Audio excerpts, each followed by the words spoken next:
നമ്മളിവിടെ ഉദ്ദേശിക്കുന്നത് മലയാളത്തിലെ മൊത്തം കഥയുടെ ഇന്നത്തെ അവസ്ഥയും അതിൻ്റെ ചരിത്രപരമായിട്ടുള്ള അതിൻ്റെ പശ്ചാത്തലവും പരിഗണിച്ച് സ്വന്തം കഥയെപ്പറ്റി ഓരോ എഴുത്തുകാരും സംസാരിക്കുക എന്നാണ് ഉദ്ദേശിക്കുന്നത്.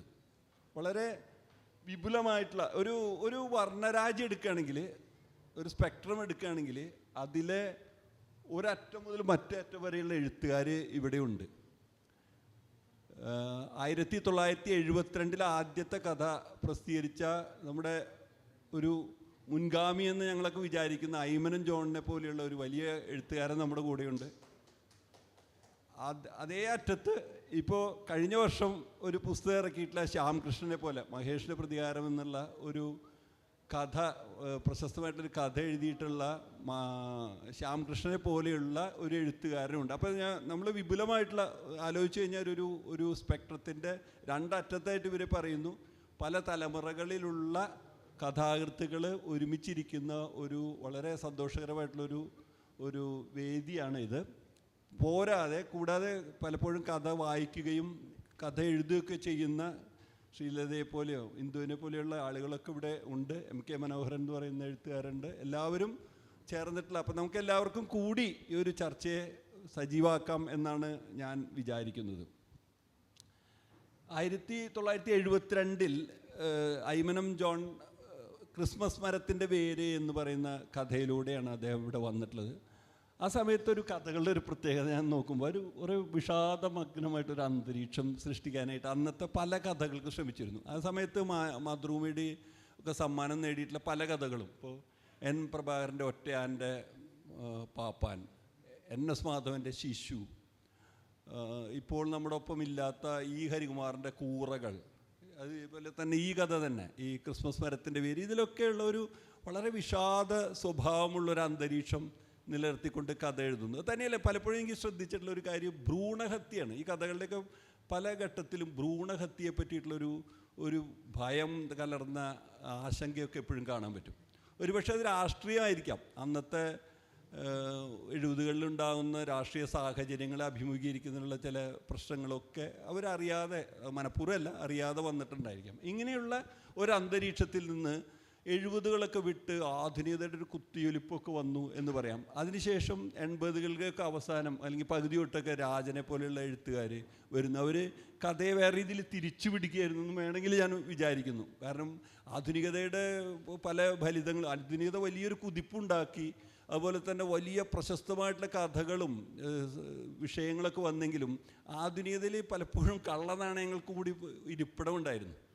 ഒരു തമാശയായിട്ട് ആളുകൾ പറയും, മനോരമയിലോ മാതൃഭൂമിയുടെയൊക്കെ ഓണപ്പതിപ്പുകളിൽ കത്ത് കൊടുക്കും എഴുത്തുകാർക്ക്, നിങ്ങൾ ഏതെങ്കിലും ഒരു കഥ അയച്ചു തരണം, ആർക്കും മനസ്സിലാവാത്ത കഥയാണെങ്കിൽ നല്ലതായി എന്ന് പറയുന്ന ഒരു കാലഘട്ടം ഉണ്ടായിരുന്നു. അങ്ങനെ കഥയുടെ ഒരു സന്ദർഭം വളരെ അബ്സ്ട്രാക്റ്റായിട്ട് മാറുന്ന രീതിയിലുള്ള ഒരു കാലഘട്ടം അതിനിടയിൽ കഴിഞ്ഞു പോയി. തീർച്ചയായിട്ടും മികച്ച കഥാകൃത്തുകളും മികച്ച സന്ദർഭങ്ങളൊക്കെ നമ്മുടെ ഭാഷയിലുണ്ടായിരുന്നു.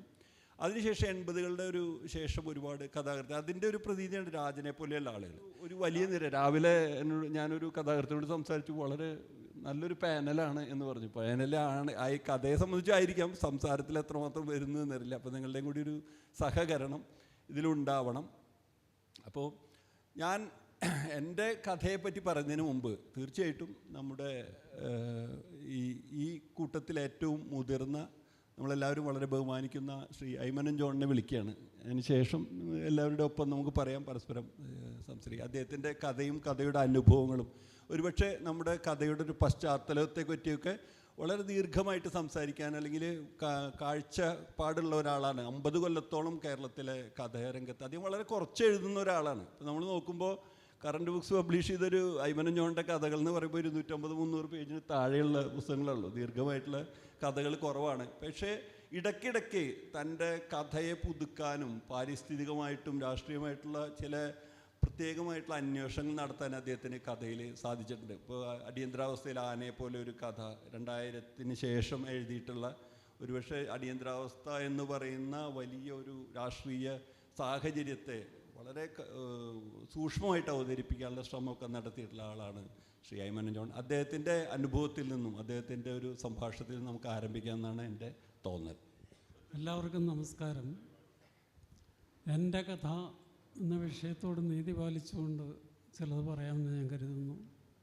എങ്ങനെയാണ് ഞാൻ കഥയിലേക്ക് കടന്നു വന്നത് എന്നതിനെപ്പറ്റി ഓർത്തെടുക്കാവുന്ന ചില കാര്യങ്ങൾ ഷെയർ ചെയ്യാമെന്നാണ് ഞാൻ വിചാരിക്കുന്നത്. അപ്പം എങ്ങനെയാണ് ഈ കഥാസ്നേഹം എൻ്റെ മനസ്സിൽ രൂപപ്പെട്ടത് എന്നുള്ളത് വ്യക്തമായിട്ട് പറയാൻ എനിക്ക് കഴിയുന്നില്ല. അത് അങ്ങനെ അങ്ങ് സംഭവിച്ചു പോയി എന്ന് പറയാം. അങ്ങനെ സംഭവിച്ചു അല്ലെങ്കിൽ സംഭവിച്ചു പോയി എന്ന് മാത്രമേ പറയാൻ കഴിയുന്നുള്ളൂ.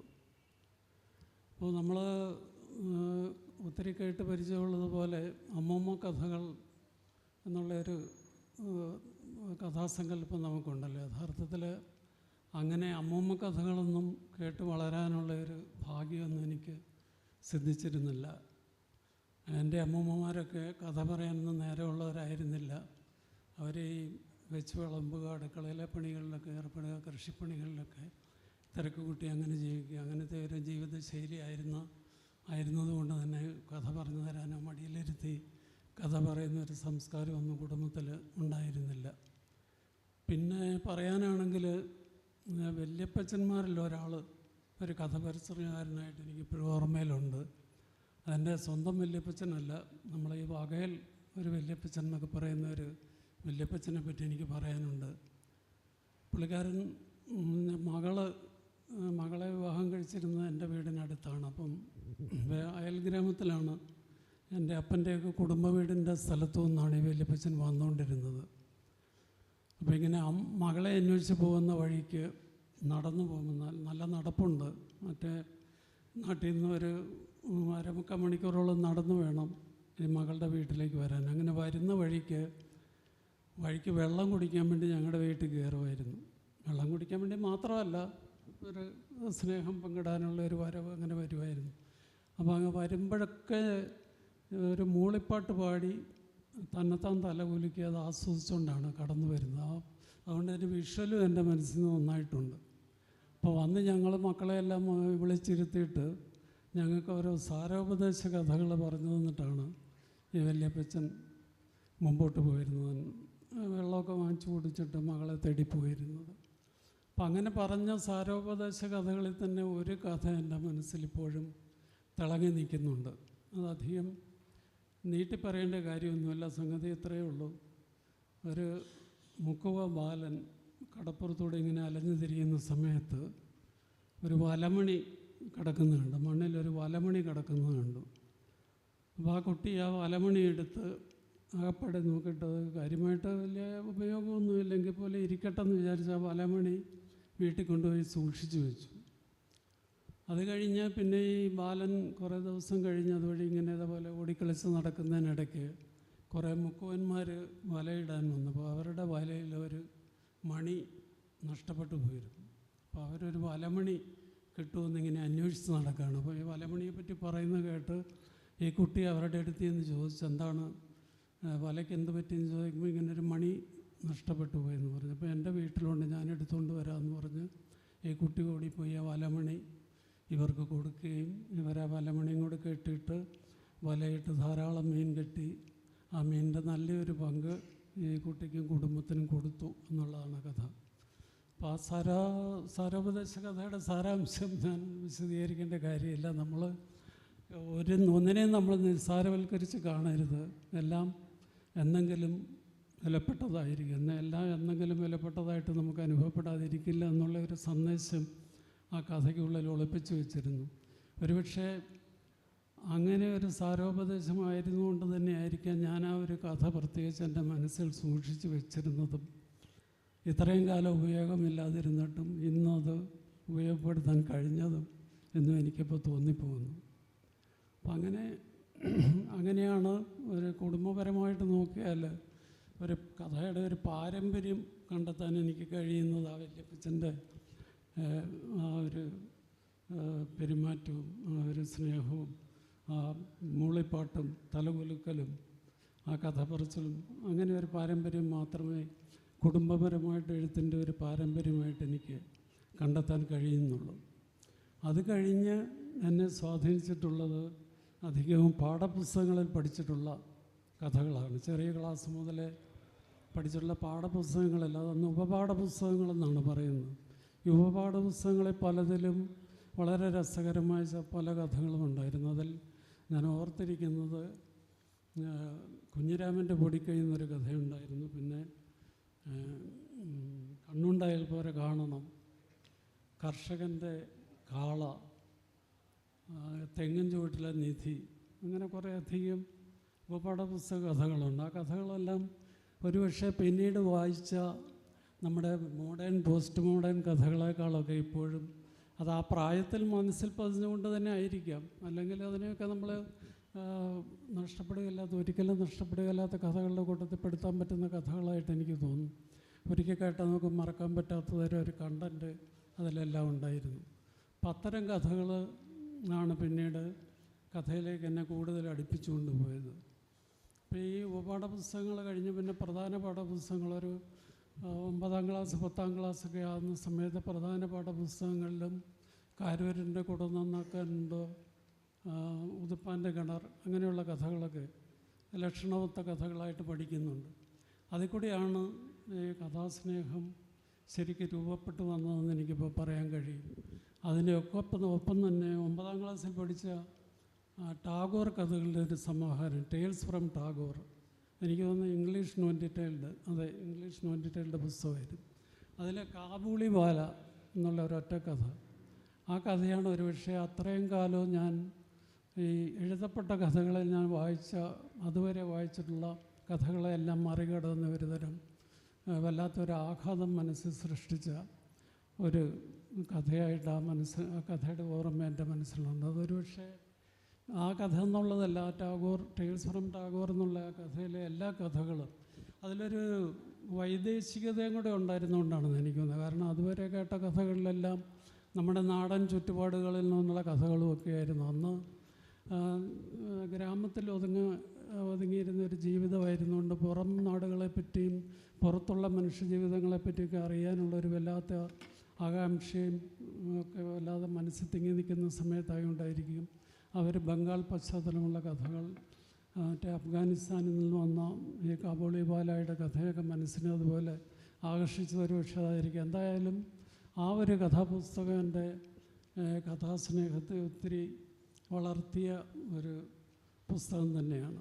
അതൊക്കെ കഴിഞ്ഞ് കഥാവായനയിലേക്ക്, മലയാള കഥാവായനയിലേക്ക് വരുമ്പോൾ ഒരുതരം തലതിരിഞ്ഞ വായനയായിരുന്നു എൻ്റേതെന്ന് തന്നെ പറയാം. കാരണം പുസ്തകങ്ങൾ വീട്ടിലങ്ങനെ കിട്ടാനൊന്നുമില്ല. വീട്ടിലാപ്പടെ ഉള്ളത് ബൈബിള് മാത്രമാണെന്ന് വായിക്കാൻ. പിന്നെ പുസ്തകങ്ങൾ കിട്ടാനോ അല്ലെങ്കിൽ പീരിയോഡിക്കൽസ് കിട്ടാനോ ഒക്കെ വളരെ ചുരുങ്ങിയ സോഴ്സസൊക്കെ മാത്രമേ ഉള്ളൂ. ഞാൻ വായനശാലയാണ് പ്രധാന ആശ്രയം, ഇമനത്തെ വായനശാല. അപ്പോൾ വായനശാലയിൽ പോയിരിക്കുന്ന സമയത്ത് അന്ന് നമ്മുടെ മുതിർന്ന വായനക്കാരൊക്കെ, ഗ്രാമീണ വായനശാലയിലെ മുതിർന്ന വായനക്കാരൊക്കെ അന്ന് ഏറ്റവും കൂടുതൽ ആഘോഷത്തോടെ വായിച്ച് ആസ്വദിച്ചിരുന്നത് ആധുനികതയുടെ കാലത്തെ കഥകളായിരുന്നു. നമ്മുടെ മുകുന്ദൻ കാക്കനാടൻ, അവരുടെ ആ ഒരു തലമുറ. അപ്പോൾ ആ കഥകൾ അത്രമാത്രം വാഴ്ത്തപ്പെടുകയൊക്കെ ചെയ്തിരുന്നുകൊണ്ട് തന്നെ ആ ഒരു പ്രായത്തിൽ ആ കഥകൾ വായിക്കാനായിട്ടുള്ളൊരു സാഹചര്യം ഉണ്ടാവുകയും മുകുന്ദനെയും കാക്കനാടനെയും അങ്ങനെ ആധുനികരിൽ പലരെയുമൊക്കെ വളരെ മനസ്സെടുപ്പത്തോടെ വായിച്ചതിന് ശേഷമാണ് അതിൻ്റെ പിൻതലമുറയിലുള്ളവരെയൊക്കെ കണ്ടെത്താനും വായിക്കാനും കഴിഞ്ഞത്. അങ്ങനെ ഒരു തലതിരിച്ചിലെൻ്റെ കഥാവായനയിൽ സംഭവിച്ചിട്ടുണ്ട്. അപ്പോൾ ആ കൂട്ടത്തിൽ ആദ്യമായിട്ട് കടന്നു വരുന്ന MT ആണ്. ആ പ്രായത്തിൽ എന്നെ ഏറ്റവും അധികം സ്വാധീനിച്ചിട്ടുള്ളതും MTയുടെ കഥകളാണ്. MTയെ കുറേ അധികം വായിച്ചിട്ട്, ഒരുപക്ഷെ MT കഥകൾ മുഴുവനായിട്ട് തന്നെ വായിച്ചെന്ന് തന്നെ പറയാം. കാരണം ഞങ്ങളുടെ വായനശാലയിൽ MTയുടെ ഏതാണ്ട് എല്ലാ കഥപുസ്തകങ്ങളൊന്നും ഉണ്ടായിരുന്നു. MTയെ മുഴുവനായിട്ട് വായിച്ചതിന് ശേഷമാണ് യഥാർത്ഥത്തിൽ ബഷീറിനെയും കാരൂരിനെയും മാധവിക്കുട്ടിയെയും ഒക്കെ ഞാൻ വായിക്കുന്നത്. അപ്പം അങ്ങനെ വായന അങ്ങനെ ഒരുതരം തലതിരിഞ്ഞ രീതിയിലായിപ്പോയതുകൊണ്ട് കഥയെപ്പറ്റിയുള്ള എൻ്റെ സങ്കല്പങ്ങളും വിലയിരുത്തലുകളും ഒക്കെ പല കാലങ്ങളിലും പല വഴിക്കും വഴിമാറിപ്പോയിട്ടുണ്ട്. അപ്പോൾ MTയെ വായിച്ചുകൊണ്ടിരുന്ന കാലത്ത് MTയുടെ സാഹിത്യമാണ് ഏറ്റവും മഹത്തായ സാഹിത്യം എന്ന് വിശ്വസിച്ചിരുന്ന ഞാൻ പിന്നീട് കാരൂരിനെയും ബഷീറിനെയൊക്കെ വായിച്ചപ്പോൾ ഇതിനും വർഷങ്ങൾക്ക് മുമ്പ് തന്നെ മലയാള സാഹിത്യം ഇതിലും അത്ഭുതപ്പെടുത്തുന്ന കഥകൾ സൃഷ്ടിച്ചിട്ടുണ്ടല്ലോ എന്നുള്ളൊരു തിരിച്ചറിവ് അങ്ങനെ ഉണ്ടായി. അങ്ങനെയൊക്കെ ഇരിക്കുന്ന സമയത്താണ് ഖസാക്കിൻ്റെ ഇതിഹാസം മാതൃഭൂമിയിൽ പ്രസിദ്ധീകരിച്ചു തുടങ്ങുന്നു. അപ്പോൾ അത് ശരിക്കും പറഞ്ഞാൽ അതുവരെയുള്ള നമ്മുടെ ഒരു സാമ്പ്രദായിക കഥാഭാഷ അതിൽ നിന്നും തീർത്തും വിരുദ്ധമായിട്ട് അതിനെയൊക്കെ വലിയൊരു അട്ടിമറി നടത്തിക്കൊണ്ട് ഖസാക്കിൻ്റെ ഇതിഹാസം കടന്നു വന്നപ്പോൾ അതുവരെ എനിക്കുണ്ടായിട്ടുള്ള അത്ഭുതങ്ങളുടെ അത്ഭുതം എന്ന് വിശേഷിപ്പിക്കാൻ സാധിക്കുന്ന രീതിയിൽ തന്നെ ആ ഖസാക്കിൻ്റെ ഇതിഹാസം വലിയൊരു സ്വാധീനമായിട്ട് മനസ്സിൽ പ്രവർത്തിക്കുകയും കഥ എന്നുള്ളത് എല്ലാറ്റിനും ഉപരി കഥാഭാഷയാണ് എന്നുള്ളൊരു തോന്നൽ, അങ്ങനെ ഒരു സങ്കല്പം എൻ്റെ മനസ്സിൽ രൂപപ്പെടുകയും ചെയ്തു. കഥയിൽ നമ്മൾ ഏറ്റവും അധികം ശ്രദ്ധിക്കേണ്ടതും ഏറ്റവും അധികം പ്രധാന ഘടകമായിട്ട് കരുതേണ്ടതും കഥയുടെ ഭാഷ തന്നെയാണ്. നമ്മൾ ഏറ്റവും അധികം ശ്രദ്ധ ചെലുത്തേണ്ടതും ഏറ്റവും അധികം മാനസിക പ്രയത്നം നടത്തേണ്ടതും കഥാഭാഷ രൂപപ്പെടുത്തി എടുക്കുന്നതിലാണ് എന്നുള്ളൊരു തിരിച്ചറിവ് എനിക്ക് ഖസാക്കിൻ്റെ ഇതിഹാസം നൽകുകയുണ്ടായി. അതുകൊണ്ട് തന്നെ അതുവരെ ഒരു അനുകർത്താവായിട്ട് കഥ എഴുതിയിരുന്ന ഞാൻ ആ ഒരു സ്വാധീനത്തിൽ നിന്ന് രക്ഷപ്പെടാനായിട്ടുള്ള ഒരു തീവ്ര ശ്രമം നടത്തേണ്ട ഒരു ആവശ്യകത തിരിച്ചറിയുകയും എൻ്റെ സ്വന്തം ഭാഷ, എൻ്റെ ഉള്ളിലുള്ള കഥയെ സ്വന്തം ഭാഷ ഉപയോഗിച്ച് എഴുതണം എന്നുള്ളൊരു ദൃഢവിശ്വാസവും അങ്ങനെ ഒരു തീരുമാനവും എടുത്തിരിക്കുന്ന ഘട്ടത്തിലാണ് മാതൃഭൂമിയുടെ 72-ലെ വിഷുപ്പപ്പ് കഥാ മത്സരത്തിൻ്റെ അറിയിപ്പ് വരുന്നതും അന്ന് എൻ്റെ മനസ്സിലുണ്ടായിരുന്ന ഒരു കഥയെ ഞാൻ ആ ഒരു ശ്രമം നടത്തി ഈ ഭാഷാപരമായിട്ട് ഇതെങ്ങനെ എൻ്റെ ആ കഥയാക്കി തീർക്കാം എന്നുള്ള ഒരു തീവ്ര ശ്രമം നടത്തി എഴുതി ഉണ്ടാക്കിയ കഥയാണ് ക്രിസ്മസ് മരത്തിൻ്റെ പേര്.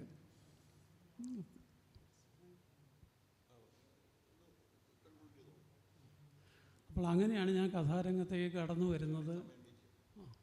പിന്നീട് ആ കഥ പ്രസിദ്ധീകരിച്ചതോടുകൂടി എനിക്ക് കഥ എഴുത്തിൽ ഒരാത്മവിശ്വാസം നന്നായിട്ടുണ്ടായി. അതോടൊപ്പം തന്നെ ഒരുതരം ഒരാഗ്രഹ സാഫല്യം സാധിച്ചു കഴിഞ്ഞ ഒരു മനസ്ഥിതിയായി. കഥ എഴുതി അതിനൊരു അംഗീകാരം കിട്ടി. അപ്പോൾ എനിക്കത് എഴുതാൻ സാധിക്കും എന്ന് അറിഞ്ഞോടുകൂടി ഒരു അലസതയും എൻ്റെ ഉള്ളിൽ രൂപപ്പെട്ടു. കാരണം നമ്മൾ ഈ ഒരു ലക്ഷ്യം വെച്ചിരുന്ന ഒരു സംഗതി സാധിച്ച് എടുത്ത് കഴിഞ്ഞു എന്ന് തോന്നലുണ്ടായതോടുകൂടി ഇനിയിപ്പോൾ നമ്മൾ കുറച്ച് മെല്ലെ പോയാലും കുഴപ്പമില്ല എന്നുള്ളൊരു മനസ്ഥിതി രൂപപ്പെടുകയും അതിൻ്റെ ഫലമായിട്ട് നീണ്ടകാലം ഞാൻ ഒന്നും എഴുതാതിരിക്കുകയും ചെയ്തു പോയിട്ടുണ്ട്. അത് കഴിഞ്ഞാണെങ്കിലും വളരെ വല്ലപ്പോഴുമൊക്കെ എനിക്ക് എഴുതാൻ കഴിച്ചിട്ടുള്ളൂ. അതിൻ്റെ കാരണങ്ങൾ പറയാനാണെങ്കിൽ വളരെ കൂടുതൽ പറയേണ്ടതുള്ളതുകൊണ്ട് ഞാനതിലേക്ക് കടക്കുന്നില്ല. എന്തായാലും എൻ്റെ എഴുത്തിൻ്റെ ഒരു രീതി പറഞ്ഞാൽ എൻ്റെ മനസ്സിൽ കുറേയധികം കഥകൾ ഓർമ്മകളുടെ രൂപത്തിൽ കുറേയധികം കഥകൾ എല്ലാ കാലത്തും ഉണ്ട്. ഞാൻ ചെയ്യുന്നത് എന്താണെന്ന് വെച്ചാൽ ഒരു കഥ എഴുതാനുള്ള ഒരു സാഹചര്യം രൂപപ്പെട്ട് വരുമ്പോൾ അതിൽ ഏറ്റവും മനസ്സിലേറ്റവും മിഴിവുള്ളതെന്ന് തോന്നിയ ഒരു ഓർമ്മയോ അല്ലെങ്കിൽ ഒരു കഥയോ എടുത്ത് അന്നേരം അങ്ങ് ഉപയോഗിക്കുന്നു. ആ ഒരു ശൈലിയിലാണ് ഞാൻ കഥ എഴുതി വരുന്നത്. അപ്പോൾ അതുകൊണ്ട് ഒരപകടം പറ്റിയിട്ടുണ്ട്. പല നിരൂപകരും ചൂണ്ടിക്കാണിച്ചിട്ടുണ്ട് എൻ്റെ കഥകളിൽ കൂടുതലും ബാല്യത്തിൻ്റെയും ഗൃഹാതുരരുടെയും ഒക്കെ കഥകളാണെന്ന് പറയുന്നുണ്ട്. അത് ഒരർത്ഥത്തിൽ ശരി തന്നെയാണ്. കാരണം ഞാൻ ആ കഥ എൻ്റെ മനസ്സിൽ പണ്ടുണ്ടായിരുന്നതാണ്. പക്ഷേ കൗമാരപ്രായത്തിൽ ഉണ്ടായിരുന്ന ഒരു കഥ പിന്നീട് ഞാൻ എഴുതുന്നത് മധ്യവയസ്കൊക്കെ കഴിഞ്ഞിട്ടായതുകൊണ്ട് തന്നെ അതൊരു ഗൃഹാതുരരുടെ കഥയായി മാറിപ്പോകുന്നു, അല്ലെങ്കിൽ അതൊരു കുട്ടിക്കാലത്തിൻ്റെ കഥയായിട്ട് മാറിപ്പോകുന്നു. യഥാർത്ഥത്തിൽ അന്ന് എഴുതേണ്ടിരുന്ന കഥയാണ് ഞാൻ ഇന്നും എഴുതിക്കൊണ്ടിരിക്കുന്നത് എനിക്കിപ്പോഴും തോന്നുന്നുണ്ട്. അതായത് വൈകിപ്പോയ ഒരു തീവണ്ടി ഓടുന്ന പോലെയാണ് എൻ്റെ കഥാവണ്ടി ഓടിക്കൊണ്ടിരിക്കുന്നത്. അത് പലയിടത്തും പിടിച്ചിടും, കുറേ നേരം പിടിച്ചിടും, പിന്നെ കുറേ സമയത്തോടുന്ന വണ്ടികൾ അതിനെ മറികടന്നു പോകും. അപ്പോൾ വീണ്ടും ഈ വണ്ടി അടുത്ത സ്റ്റേഷനിൽ ചെല്ലുമ്പോൾ അവിടെയും കുറേ നേരം പിടിച്ചിടും. അങ്ങനെ വൈകി വിടുന്ന ഒരു വണ്ടിയായിട്ടാണ് എൻ്റെ കഥാജീവിതം മുന്നോട്ട് പോകുന്നത് എന്നുകൂടി പറഞ്ഞുകൊണ്ട് നിർത്തുന്നു. നന്ദി, നമസ്കാരം. എനിക്ക് തോന്നുന്നത് ഒരു 1985-ന് ശേഷമുള്ളൊരു തലമുറ കഥയിൽ വളരെ സജീവമായിട്ട് വന്നിരുന്നു. പെട്ടെന്ന് എനിക്ക് പേര് വരുന്ന ഓർമ്മകൾ ശിഹാബുദ്ദീൻ പൊയ്ത്തങ്കടവ്, രവി, അഷിത, അങ്ങനെയുള്ള വളരെ പ്രശസ്തരായിട്ടുള്ള എഴുത്തുകാരുടെ ഒരു തലമുറയിൽ എഴുത്ത് തുടങ്ങിയ ഒരാളാണ് രാജൻ. അപ്പോൾ രാജൻ പുതൂർക്കരയുടെ പുരാവൃത്തം, പഴുത്ത ചക്കച്ചുളയുടെ ഗന്ധം, അല്ലേ, പഴുത്ത ചക്കയുടെ ഗന്ധം, ക്ഷമിക്കണം, അങ്ങനെയുള്ള നമ്മളൊക്കെ അന്ന് വളരെ സ്നേഹത്തോടെ വായിച്ചിരുന്ന ഒരു കഥ രീതിയിലൂടെ വന്ന ആളാണ് രാജൻ. രാജന് ഇപ്പോൾ വേറൊരു പ്രത്യേകതയും കൂടി ഉണ്ട്. സമീപകാലത്ത് ഒരു 2-3 വർഷം മുമ്പ് അദ്ദേഹം ദേശാഭിമാനി വാരികയുടെ പത്രാധിപരായിട്ട് ചുമതലയേറ്റു. അപ്പോൾ ദേശാഭിമാനിയെ ഉയർത്തിക്കൊണ്ടുവരിക മാത്രമല്ല അത് ചെയ്തത്, മലയാളത്തിലെ ഏറ്റവും പുതിയ തലമുറയെ ഉയർത്തിക്കൊണ്ടുവരാനുള്ള ഒരു അവസരമായിട്ട് അദ്ദേഹം അത് വിനിയോഗിക്കുകയുണ്ടായി. അപ്പോൾ രാജൻ്റെ ഒരു അനുഭവം, കഥാനുഭവം, പത്രാധിപർ എന്ന നിലയിലുള്ള ഒരു അനുഭവം, പത്രാധിപരും കഥാകൃത്താവുന്ന സമ്മേളിക്കുന്ന സന്ദർഭങ്ങൾ മലയാളത്തിലുണ്ട്. ഇപ്പോഴും സുഭാഷിനെ പോലെ ആളുകളുണ്ട്, MT ഒക്കെ ഉണ്ടായിരുന്നു. അങ്ങനെയുള്ള ഒരു അനുഭവം കൂടി രാജനെ ഒരുപക്ഷെ നമ്മളോട് കൂടുതൽ സംസാരിക്കാൻ പറ്റും. പ്രിയപ്പെട്ടവരെ, ഒരുപക്ഷെ പൈമനത്തിന് ശേഷം കഥ എഴുതി തുടങ്ങുകയും ഒരുപക്ഷെ ഇവിടെ ഇരിക്കുന്ന എല്ലാവരേക്കാൾ കഥയിൽ പിന്നോട്ട് പോവുകയും ചെയ്ത ഒരു ഉഭയജീവിതം എനിക്കുള്ളതുകൊണ്ടാകാം സന്തോഷം വളരെ സൗമനസ്യത്തോടുകൂടി എന്നെ രണ്ടാമതോ മൂന്നാമതോ നടത്തില്ല, കഥയിലേക്കൊരു വഴി വന്ന കാലത്തെ അനുസ്മരിക്കുമ്പോൾ ഒരുപക്ഷെ ഞാൻ കുറേ മുമ്പാണ്. തീർച്ചയായിട്ടും കഥ സമുദ്രം പോലെയാണ്. അതിനെപ്പറ്റി നമുക്കതിൻ്റെ തുടക്കം ഒരു ക്രോണോളജിക്കലായിട്ടുള്ള കാര്യങ്ങളൊന്നും ഇപ്പോൾ ഇവിടെ പറഞ്ഞു തീർക്കാൻ കഴിയില്ല. ഓരോരുത്തരും അവരുടേതായിട്ടുള്ള കഥകൾ എഴുതുന്നു, അനുഭവിക്കുന്നു, വായിക്കുന്നു, വീണ്ടും ഓർക്കുന്നു. ഈ അർത്ഥത്തിൽ ഇവരുടെ ഇരിക്കുന്ന ഓരോരുത്തരും, ഓരോ കഥാകൃത്തുക്കളും സ്വന്തം വഴികളിൽ ഒരുപാട് തരത്തിലുള്ള മഴവില്ലുകളും വർണ്ണരാജികളൊക്കെ സൃഷ്ടിച്ചവരാണ്. ഓരോ കഥാകൃത്തിനെ എടുത്താൽ തന്നെ നമുക്ക് വളരെയധികം നേരം നമുക്ക് അവരുടെ കഥകളെപ്പറ്റി, അതിൻ്റെ പ്രത്യേകതകളെപ്പറ്റി സംസാരിക്കാനുണ്ടാവും നമുക്കറിയാം. ഒരുപക്ഷെ ഞാനങ്ങനെ പറയാൻ കാരണം ഇന്ന് ഏറ്റവും സജീവമായ മലയാള സാഹിത്യത്തിൽ എക്കാലത്തും മുന്നിട്ട് നിൽക്കുന്ന കഥാസാഹിത്യം, കവികളുണ്ടെങ്കിൽ ക്ഷമിക്കണം, കവിതകളുടെ ഒരു സൗകര്യം, പ്രത്യേകിച്ച് ഇന്നത്തെ അങ്ങനെ പറയുമ്പോൾ കൂടുതൽ അതിനകത്ത് വിമർശനം ഉണ്ടാകാം. സോഷ്യൽ മീഡിയയിലൊക്കെ വന്നുകൊണ്ടിരിക്കുന്ന കവിതകൾ കവിയശ പ്രാർത്ഥികളല്ല, കവിയശ ആർത്ഥികളാണെന്ന് നമ്മുടെ ഒരു മുതിർന്ന കവി അതിനെ തലതിരിച്ചിട്ട് പറയുകയുണ്ടായി. അതിനെതിരെ ഒരുപാട് വിമർശനങ്ങളുണ്ടായി. 4 വാക്കുകൊണ്ട് 40 കവിതകൾ, 2 വളപ്പെട്ടുകൊണ്ട് ഒരുപാട് കാലിഡോസ്കോപ്പിൽ ഒരുപാട് വർണ്ണങ്ങളും സ്വപ്നങ്ങളും പല ഡയമെൻഷനിൽ നമുക്ക് കാണാൻ സാധിക്കുന്നത് പോലെ ആകാം 4 വാക്കും 40 മിനിറ്റും ഉണ്ടെങ്കിൽ എത്രയോ കവിതകൾ എഴുതാം. ഒരുപക്ഷെ കഥയ്ക്ക് ആ സൗകര്യമില്ല. അതിൻ്റെ വളരെ മാനുവലായിട്ടുള്ള അതിൻ്റെ എഴുത്തിൻ്റെ ഒരു എന്താ പറയുക, സമയനിഷ്ഠയും കുറേ കൂടി അതിന് ഗൗരവം തരുന്നെന്ന് കാണിക്കുന്നു. അതുകൊണ്ട് തന്നെ കൂടുതൽ കഥാകൃത്തുക്കൾ കവിക്കൂട്ടങ്ങളെപ്പോലെ കടന്നു വരുന്നതും കാണുന്നില്ല. എല്ലാ അർത്ഥത്തിലും നല്ലതാണ്. എല്ലാവരും എഴുത്തുകാരാവുന്ന ഒരു കാലത്ത് നമ്മൾ ജീവിക്കുന്നു, എല്ലാവരും കവികളാവുന്നു. പക്ഷെ ആരും വായനക്കാരാവുന്നില്ല എന്നതാണ് അതിൻ്റെ ഒരു വലിയ ദുരന്തം. എല്ലാവരും എഴുതുന്നു, പക്ഷേ അവനവനെ വിട്ട് മറ്റൊരാളുടെ വായിക്കാൻ വായന എവിടെയോ നഷ്ടപ്പെടുന്നുണ്ട്. ഞാൻ കണ്ടു എന്നാണ് പറയുക. സന്തോഷിൻ്റെ കഥ ഞാൻ കണ്ടു, മുരളിയുടെ കഥ ഞാൻ കണ്ടു. നേരത്തെ അങ്ങനെയല്ല. അത് നമുക്കൊക്കെ അറിയുന്നത് പോലെ മലയാളത്തിലെ പ്രമുഖ വാരികളിലൊക്കെ 1-2 കഥകൾ വർഷത്തിലൊന്ന് വന്നാൽ തന്നെ അത് വായനക്കാരുടെ ഉള്ളിൽ കയറിയിരുന്നു. ഒരുപക്ഷെ ആ ഒരു സാവകാശം, ആ ഒരു സ്പേസ് ഇന്ന് പുതിയ കാലത്തില്ല. അത് ജീവിതത്തിൻ്റെ എല്ലാ ഘട്ടങ്ങളിലും വന്നിട്ടുള്ള ഒരു വേഗം, അതിൻ്റെ ഒരു തരത്തിലുള്ള തിടുക്കം, ഉദ്വേഗം ഒക്കെ കഥയെയും ബാധിക്കുന്നുണ്ടെന്ന് തോന്നുന്നു. ഇതൊക്കെ ഒരു പൊതുവായിട്ട് പറയുമ്പോഴെങ്കിലും കഥയുടെ ഒരു നിർമ്മിതി, അവിടേക്കാണ് ഞാൻ വരുന്നത്. ഒരു നിർമ്മിതിയുടെ കാലത്താണ് നമ്മൾ ജീവിക്കുന്നത്. എന്തിനേയും ഒരു മാനുഫാക്ചർ ചെയ്യുക, നിർമ്മിക്കുക. അതിന് നിങ്ങൾക്ക് എന്ത് കൗശലം ഉപയോഗിക്കാം. വൊക്കാബുലറി, ചരിത്രം, അല്ലെങ്കിൽ പഴയകാലത്തെ എഴുത്ത് രീതികൾ, അത് മോശമായിട്ടല്ല. പക്ഷേ അത് വളരെ ഒരു ക്രിയേറ്റീവ് മോഡിൽ നിന്ന് മാറുകയും ഒരു നിർമ്മിതിയുടെ തലത്തിലേക്ക് അത് ചുരുങ്ങുകയും ചെയ്യുമ്പോൾ കഥയിൽ വായനക്കാർ ഒന്നും ശേഷിക്കാതെ നിരാശരാകും. ഇതെപ്പോഴും സംഭവിച്ചിട്ടുണ്ട്. ഒരു പക്ഷേ മലയാള കഥ ഏറ്റവും അന്താളിപ്പുണ്ടാക്കിയിട്ടുള്ള ആധുനികതയുടെ വരവ്. ആധുനികത പ്രസ്ഥാനത്തെ പറ്റിയൊന്നും ഞാൻ ഇപ്പോൾ ദീർഘമായിട്ട് പറയുന്നില്ല. എല്ലാവർക്കും അറിയുന്ന പോലെ അത് അന്ന് പരിചയപ്പെടുത്തിയൊരു നാഗരിക ജീവിതം നമുക്കുണ്ടായിരുന്നു. അത് അന്ന് ചർച്ച ചെയ്തിരുന്നൊരു അസ്തിത്വ പ്രശ്നങ്ങൾ മലയാളി അക്കാലത്ത് അനുഭവിച്ചിരുന്നു. അതൊക്കെ കാലെക്കൂട്ടി ദീർഘവീക്ഷണം ചെയ്തുകൊണ്ട് ആനന്ദവും മൂന്നനും കക്കനാടനും ഒക്കെ അടങ്ങുന്ന തലമുറ എഴുതി വെച്ചതാണോ എന്നതൊക്കെ വേറെ വിഷയമാണ്. പക്ഷേ നമുക്ക് അന്യമായ, നമുക്ക് അറിയാത്തൊരനുഭവത്തെ, നമ്മുടെ ജീവിതത്തിന് ബാഹ്യമായൊരു പരിസരത്തെ അത് വളരെ യാന്ത്രികമായിട്ട് കൊണ്ടുവന്നു എന്നതാണ് ഒരു വായന. അതേസമയം അത് ഭാഷയിൽ സംഭവിച്ചിട്ടുള്ള വലിയ വലിയ മിന്നായങ്ങൾ, അതിൻ്റെ ഔന്നിത്യങ്ങൾ, അതിൻ്റെ പദസംയോഗങ്ങളൊക്കെ അത് ഇന്നും മലയാള ഭാഷ അതിൻ്റെ സ്വായത്തമാക്കിയിട്ട് കൈമുതലായിരുന്നു. അപ്പോൾ ഈ കഥയിൽ ഉണ്ടാകേണ്ട അടിസ്ഥാനപരമായിട്ട് ഞാൻ വിശ്വസിക്കുന്നത്, എൻ്റെ ഒരു വായനയിലും ഞാൻ എഴുതാൻ ആഗ്രഹിക്കുന്ന കഥകളിൽ ഉണ്ടാകണമെന്ന് ഞാൻ ശഠിക്കുകയും ചെയ്യുന്നത് അടിസ്ഥാനപരമായിട്ട് അവനവനോട്, അവനവൻ്റെ ജീവിതത്തോട്, അവനവൻ്റെ പരിസരത്തോട്, അവനവൻ്റെ അനുഭവങ്ങളോടുള്ള വളരെ ആത്മാർത്ഥപരമായ ഒരു സത്യസന്ധതയാണ്. പക്ഷേ ഈ സത്യസന്ധത ചങ്ങമ്പുഴയുടെ കാലത്ത് സത്യസന്ധതയാണോ, നിങ്ങളുടെ മനസ്സിൻ്റെ ചോര പൊറിഞ്ഞ് ആ മുറിവിൽ നിന്നാണോ നിങ്ങൾ എഴുതേണ്ടതെന്നൊക്കെ വളരെ കാൽപ്പനികമായിട്ടുള്ളൊരു ഉപചോദ്യം കൊണ്ട് ഇതിനെ റദ്ദ് ചെയ്യുന്നുണ്ട്.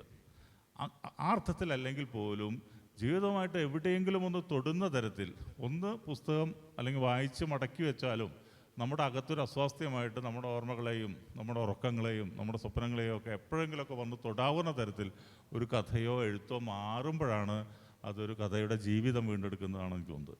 ഇന്നത്തെ കഥയിൽ അവിടെയാണ് പറയുന്നത്, ഇന്നത്തെ കഥയിൽ പലപ്പോഴും ഈ ജീവിതം മല കയറുകയും ജീവിതം, ഞാൻ പല സന്ദർഭങ്ങളിൽ പറഞ്ഞതുപോലെ, അത് നിയതമായൊരു ഫോർമാറ്റിലേക്ക്, ഒരു കോമ്പിനേഷനിലേക്ക്, ഒരു കൃത്യമായൊരു ഫോർമുലയിലേക്ക്, ഒരു സിനിമ, പഴയകാലത്തെ വാണിജ്യ സിനിമകളെ പറ്റിയൊക്കെ ബുദ്ധിജീവികൾ വിമർശിക്കാറുള്ളത് പോലെ ഇത്ര സംഘടനം, ഇത്ര ഡാൻസ്, ഇത്ര പാട്ട്, ഇത്ര നാടകീയമായിട്ടുള്ള മറ്റു മുഹൂർത്തങ്ങൾ എന്നൊക്കെ വളരെ കൃത്യമായ മുൻധാരണയോടുകൂടി എഴുതപ്പെടുന്ന നിർമ്മിതികളായിട്ട് എഴുത്ത് അനുഭവങ്ങളെ വെട്ടിച്ചുരുക്കുന്നു എന്നാണ് എനിക്ക് തോന്നുന്നത്. അതുകൊണ്ടാകാം ഒരുപക്ഷെ എന്നെപ്പോലെയുള്ള വളരെ, ഞാൻ നേരത്തെ പറഞ്ഞ പോലെ മുമ്പേ നടന്ന്, പിന്നെ ഇതൊരു ഓട്ട മത്സരമല്ല, ഇതൊരു സ്പോർട്സ് അല്ല, വളരെ സ്പോർട്ടീവായിട്ടാണ് ഞാൻ പറയുന്നത്. എഴുതി ആരും ഒന്നാമത് എത്തുന്നു എന്ന് പറയാൻ ഒരു 100 മീറ്റർ ഓട്ടമല്ല എഴുത്ത്. ഒരുപക്ഷെ ഓട്ടത്തിൽ നമുക്കങ്ങനെ മത്സരിക്കാം, പാട്ടിൽ മത്സരിക്കാം, പക്ഷേ എഴുത്തിൽ അങ്ങനെ ഒരു മത്സരമില്ല. വളരെ വൈകികമായിട്ടാവും, ചിലപ്പോൾ മറ്റൊരു ജീവിതത്തിലേക്ക് കടന്നുകൊണ്ടായിരിക്കാം എഴുത്തിൻ്റെ ഒരു ഏറ്റവും തിളക്കമുള്ള ഒരു സർഗാത്മക ലോകം തുറന്നു കിട്ടുക. അപ്പോൾ അതിനെ മനസ്സിലാക്കിക്കൊണ്ട് തന്നെയാണ് പറയുന്നത്, എഴുത്തിൽ ഒരു അടി പിന്നോട്ട് മാറി നിൽക്കുമ്പോൾ ഈ ബഹളങ്ങളെ നമ്മളെ വന്ന് മൂടുന്ന, എഴുത്തിനെ വന്ന് മൂടുന്ന ഈ ബഹളങ്ങളിൽ നിന്ന് മാറി നിൽക്കാൻ പലപ്പോഴും തോന്നാറുണ്ട്. അത് സോഷ്യൽ മീഡിയ തരുന്ന ഒരു ഇന്നത്തെ ഒരു കാലത്തിൻ്റെ ഒരു പരുക്കാണ്. തീർച്ചയായിട്ടും ഞാൻ എത്ര സമയമുണ്ടെന്നറിയില്ല, ഞാൻ ഇവിടെ അപ്പുറമാണ്. എൻ്റെ കഥയെപ്പറ്റി വളരെ കുറച്ചായിരിക്കും പറയാനുള്ളൂ. ഞാൻ എൻ്റെ ജീവിതം, ഇപ്പോൾ നേരത്തെ അയ്മനം പറഞ്ഞതുപോലെ, കഥയുടെ യാതൊരു തരത്തിലുള്ള ഒരു പരിസരത്തും അല്ല ഞാൻ ജനിച്ചു വീണത്. അടിമുടി രാഷ്ട്രീയക്കാരനായിട്ടുള്ള, വളരെ അതിൻ്റെ സൈദ്ധാന്തികമോ ദാർശനികമോ ഒന്നുമല്ലാത്ത, വളരെ പ്രായോഗികമായിട്ടുള്ള ജനങ്ങളുടെ പ്രശ്നങ്ങൾ, അവരുടെ അതിർത്തി തർക്കങ്ങൾ, അവരുടെ മോഷണക്കാര്യങ്ങൾ, അല്ലെങ്കിൽ അവരുടെ ദാമ്പത്യ പ്രശ്നങ്ങൾ, അങ്ങനെ ഒരു പക്ഷേ പഴയ നമ്മുടെ ആൽത്തറയിൽ കാണുന്ന ഒരു ഗ്രാമീണ കോടതി പോലെയായിരുന്നു എൻ്റെ ജീവിതം, എൻ്റെ ബാല്യം. എൻ്റെ അച്ഛനൊരു മുഴുവൻ സമയ രാഷ്ട്രീയക്കാരനായിരുന്നു, മുഴുവൻ സമയ കമ്മ്യൂണിസ്റ്റുകാരനായിരുന്നു. ആ ജീവിതത്തിൽ ഞാൻ കണ്ട കുറേ അനുഭവങ്ങളും മനുഷ്യരും അവരുടെ വേദനകളും അവരുടെ നിത്യസങ്കടങ്ങളും അവരുടെ കണ്ണീർ കഥകളൊക്കെയാണ് ഒരു പക്ഷേ എന്നെ ആ ലോകത്ത് ഒറ്റപ്പെടുത്തുകയും ആ ലോകത്തിൻ്റെ ഏകാന്തതയിൽ ഈ തരത്തിലുള്ള മനുഷ്യർ ഇപ്പോഴും എന്നെ കൂടെ കൂടുകയും ചെയ്യുന്നത്. അവിടെയാണ് എഴുത്തിൽ ഞാൻ പോലും അറിയാത്ത തരത്തിലേക്ക് ഒരു ഗ്രഹപ്രവേശനം സംഭവിക്കുന്നത്. വായനയുടെ ലോകമൊക്കെ വളരെ വിദൂരമാണ്. വായിക്കേണ്ടതായിട്ടുള്ള പുസ്തകങ്ങളാകെ ദേശാഭിമാനിയോ അന്നത്തെ പ്രാദേശിക പത്രങ്ങളൊക്കെയാണ് ഞാൻ കണ്ടിട്ടുള്ളത്. പക്ഷെ അതിൽ നിന്നും ഞാൻ മാറുകയും പുതിയ ഒരു കാഴ്ച, ഒരു പുതിയ വാതിൽ അവിടെ തുറന്നിടുകയും ചെയ്യാനുള്ള ഒരു കാരണം ഒരു പക്ഷേ ഈ ആൾക്കൂട്ടത്തിനിടയിലും ഈ ബഹളങ്ങൾക്കിടയിലും ഞാൻ അനുഭവിച്ച ഏകാന്തതയായിരിക്കണം. ഈ ഏകാന്തതയ്ക്ക് അത് ഒരു വളരെ പഴയ സൗന്ദര്യശാസ്ത്ര സങ്കല്പം അനുസരിച്ചുള്ള ഒരു എഴുത്തിൻ്റെ തിയറിയേ അല്ല ഞാൻ പറയുന്നത്. എനിക്ക് എന്നെ തന്നെ ഒന്ന് ആശ്വസിപ്പിക്കേണ്ടതുണ്ടായിരുന്നു. അവിടെയാണ് ഈ ആശ്വാസം. പക്ഷേ എൻ്റെ ചുറ്റുപാടുള്ള ഓരോ അയൽപക്കങ്ങളോ അല്ലെങ്കിൽ സൗഹൃദങ്ങളോ ഒന്നും തിരിച്ചറിയാറില്ല. കഥയിൽ ഒരുപക്ഷെ ഇന്നൊക്കെ വളരെയധികം വാഴ്ത്തിപ്പാടുന്ന സംസ്ഥാന സ്കൂൾ യുവജനോത്സവത്തിൽ കഥയ്ക്ക് അന്നത്തെ ഏറ്റവും പ്രായം കുറഞ്ഞ മുഖ്യമന്ത്രി എ കെ ആൻ്റണിയിൽ നിന്ന് ഈ തൃശ്ശൂർ തേക്കിൻകാട്ടിൽ നിന്ന് സമ്മാനം മേടിച്ചിട്ട് ഞാൻ ജോസിനോട് എൻ്റെ സുഹൃത്തുക്കളോടൊക്കെ പലപ്പോഴും പറയാറുണ്ട്, ഒറ്റയ്ക്ക് നടന്നു പോകുക വീട്ടിലേക്ക്. എൻ്റെ വീട്ടിലോ എൻ്റെ നാട്ടിലോ എൻ്റെ അയൽവക്കത്തൊന്നും അതൊരു വിഷയമല്ല. അത് അങ്ങനെയാണത്. അപ്പോൾ അത്തരത്തിൽ വളരെ എന്നിട്ട് എന്നെ ഇത് പിടികൂടിയിരിക്കുന്നു. ഇത് കുടഞ്ഞു കളയാൻ പറ്റാത്ത തരത്തിൽ എന്നെ വന്ന് മൂടുന്നു. അത് ഞാൻ നേരത്തെ പറഞ്ഞ എഴുത്തിൽ മാത്രം ഞാൻ അനുഭവിക്കുന്ന ഒരു സ്വാസ്ഥ്യമോ അല്ലെങ്കിൽ ഒരു സന്തോഷമോ ആണ്. ഇതിൻ്റെ അസ്വസ്ഥതകൾക്കിടയിൽ ഒരു കഥ മാത്രം വരുമ്പോഴുണ്ടാകുന്ന മറ്റൊന്നിനും പകരം വെക്കാനാകാത്ത ഒരു സന്തോഷം ഈ എഴുത്തിൽ കിട്ടുന്നു. അതുകൊണ്ട് തന്നെയാകാം ഒരുപക്ഷെ എഴുതാൻ ഇന്ന് ഏറെ ആഗ്രഹിക്കുകയും ഒന്നും എഴുതാതിരിക്കാൻ കഴിയാത്ത നിസ്സഹായതയിലേക്കോ അല്ലെങ്കിൽ ഒരു തരം അവനവനെ തന്നെ സംശയിക്കുന്ന, ആ ഭാഷ മാറുന്നുണ്ട്, സങ്കല്പങ്ങൾ മാറുന്നുണ്ട്, അതിൻ്റെ ഒക്കെ പക്ഷേ ഇതിനെ ഞാൻ വളരെ കൃത്യമായിട്ട് ഫോളോ ചെയ്യുന്നുണ്ട്. അതാണ് എൻ്റെ മറ്റൊരു സന്തോഷം. ഈ പത്രാധിപ ജീവിതത്തിലാകട്ടെ വായനാ ജീവിതത്തിലാകട്ടെ പുതിയ കഥ ഇന്ന് എവിടെ എത്തി നിൽക്കുന്നു വളരെ കൃത്യമായ ധാരണകളോട് കൂടിയുള്ള ഒരു വായനക്കാരൻ എൻ്റെ ഉള്ളിൽ ഇന്നും ഉണ്ട്. അതുകൊണ്ടായിരിക്കും ഒരുപക്ഷെ ഞാൻ ഇവർക്കൊപ്പം ഇരിക്കാനും ഇവർക്കൊപ്പമൊക്കെ ഇങ്ങനെ പറയാനും എന്നെ പ്രാപ്തനാക്കുന്ന ധൈര്യങ്ങളിൽ ഒന്ന്. കഥയിൽ ഒരു കഥയുടെ ചില ചെറിയ സന്ദർഭങ്ങൾ മാത്രം പറഞ്ഞുകൊണ്ട് ഞാൻ ഈ സംസാരം ചുരുക്കുകയാണ്. അത് ഒരു കഥയുടെ അല്ല, പല കഥകളുടെയും അടിസ്ഥാനമാകാം. ചില കഥകൾ നമ്മളറിയാതെ കഥാപാത്രങ്ങൾ അറം പറ്റാറുണ്ട്. നമ്മൾ കാണുന്ന നമ്മുടെ ഭാവനയിലും നമ്മുടെ സങ്കല്പത്തിലുമുള്ള കഥാപാത്രങ്ങൾ അതിനേക്കാളേറെ ദുരന്തത്തിൽ, അതിനേക്കാളേറെ ജീവിതത്തിൻ്റെ കാഠിന്യങ്ങളിൽ വന്നുപെട്ട് മുമ്പിൽ നിൽക്കുമ്പോൾ പകച്ചു പോകുന്ന ചില സന്ദർഭങ്ങളുണ്ട്. അത് കൂടുതൽ വിശദീകരിക്കേണ്ടതില്ലെന്ന് തോന്നുന്നു. അത് എഴുത്തിൽ മാത്രം സംഭവിക്കുന്ന ചില അത്ഭുതങ്ങളാണ്. ഞാൻ നേരത്തെ പറഞ്ഞ അനുഭവങ്ങളോട് ഞാൻ കൂടുതൽ ഒട്ടി നിൽക്കുന്നു. അതുകൊണ്ട് തന്നെ അനുഭവങ്ങളെ തേടിച്ചെല്ലേണ്ട ഒരു അവസ്ഥ ഉണ്ടാവാറില്ല. അനുഭവങ്ങൾ വന്ന് ഇപ്പോൾ ഇത് തീവ്രമായൊരു അനുഭവമാണ്, തീവ്രമായ ജീവിതസന്ധിയാണ്, ഇതൊന്ന് കഥയാക്കി കളയാം അല്ലെങ്കിൽ കഥ എഴുതൂ എന്ന് ആവശ്യപ്പെടുന്ന സന്ദർഭങ്ങൾ മനുഷ്യർ, പക്ഷെ അത് കഥയാവാറില്ല.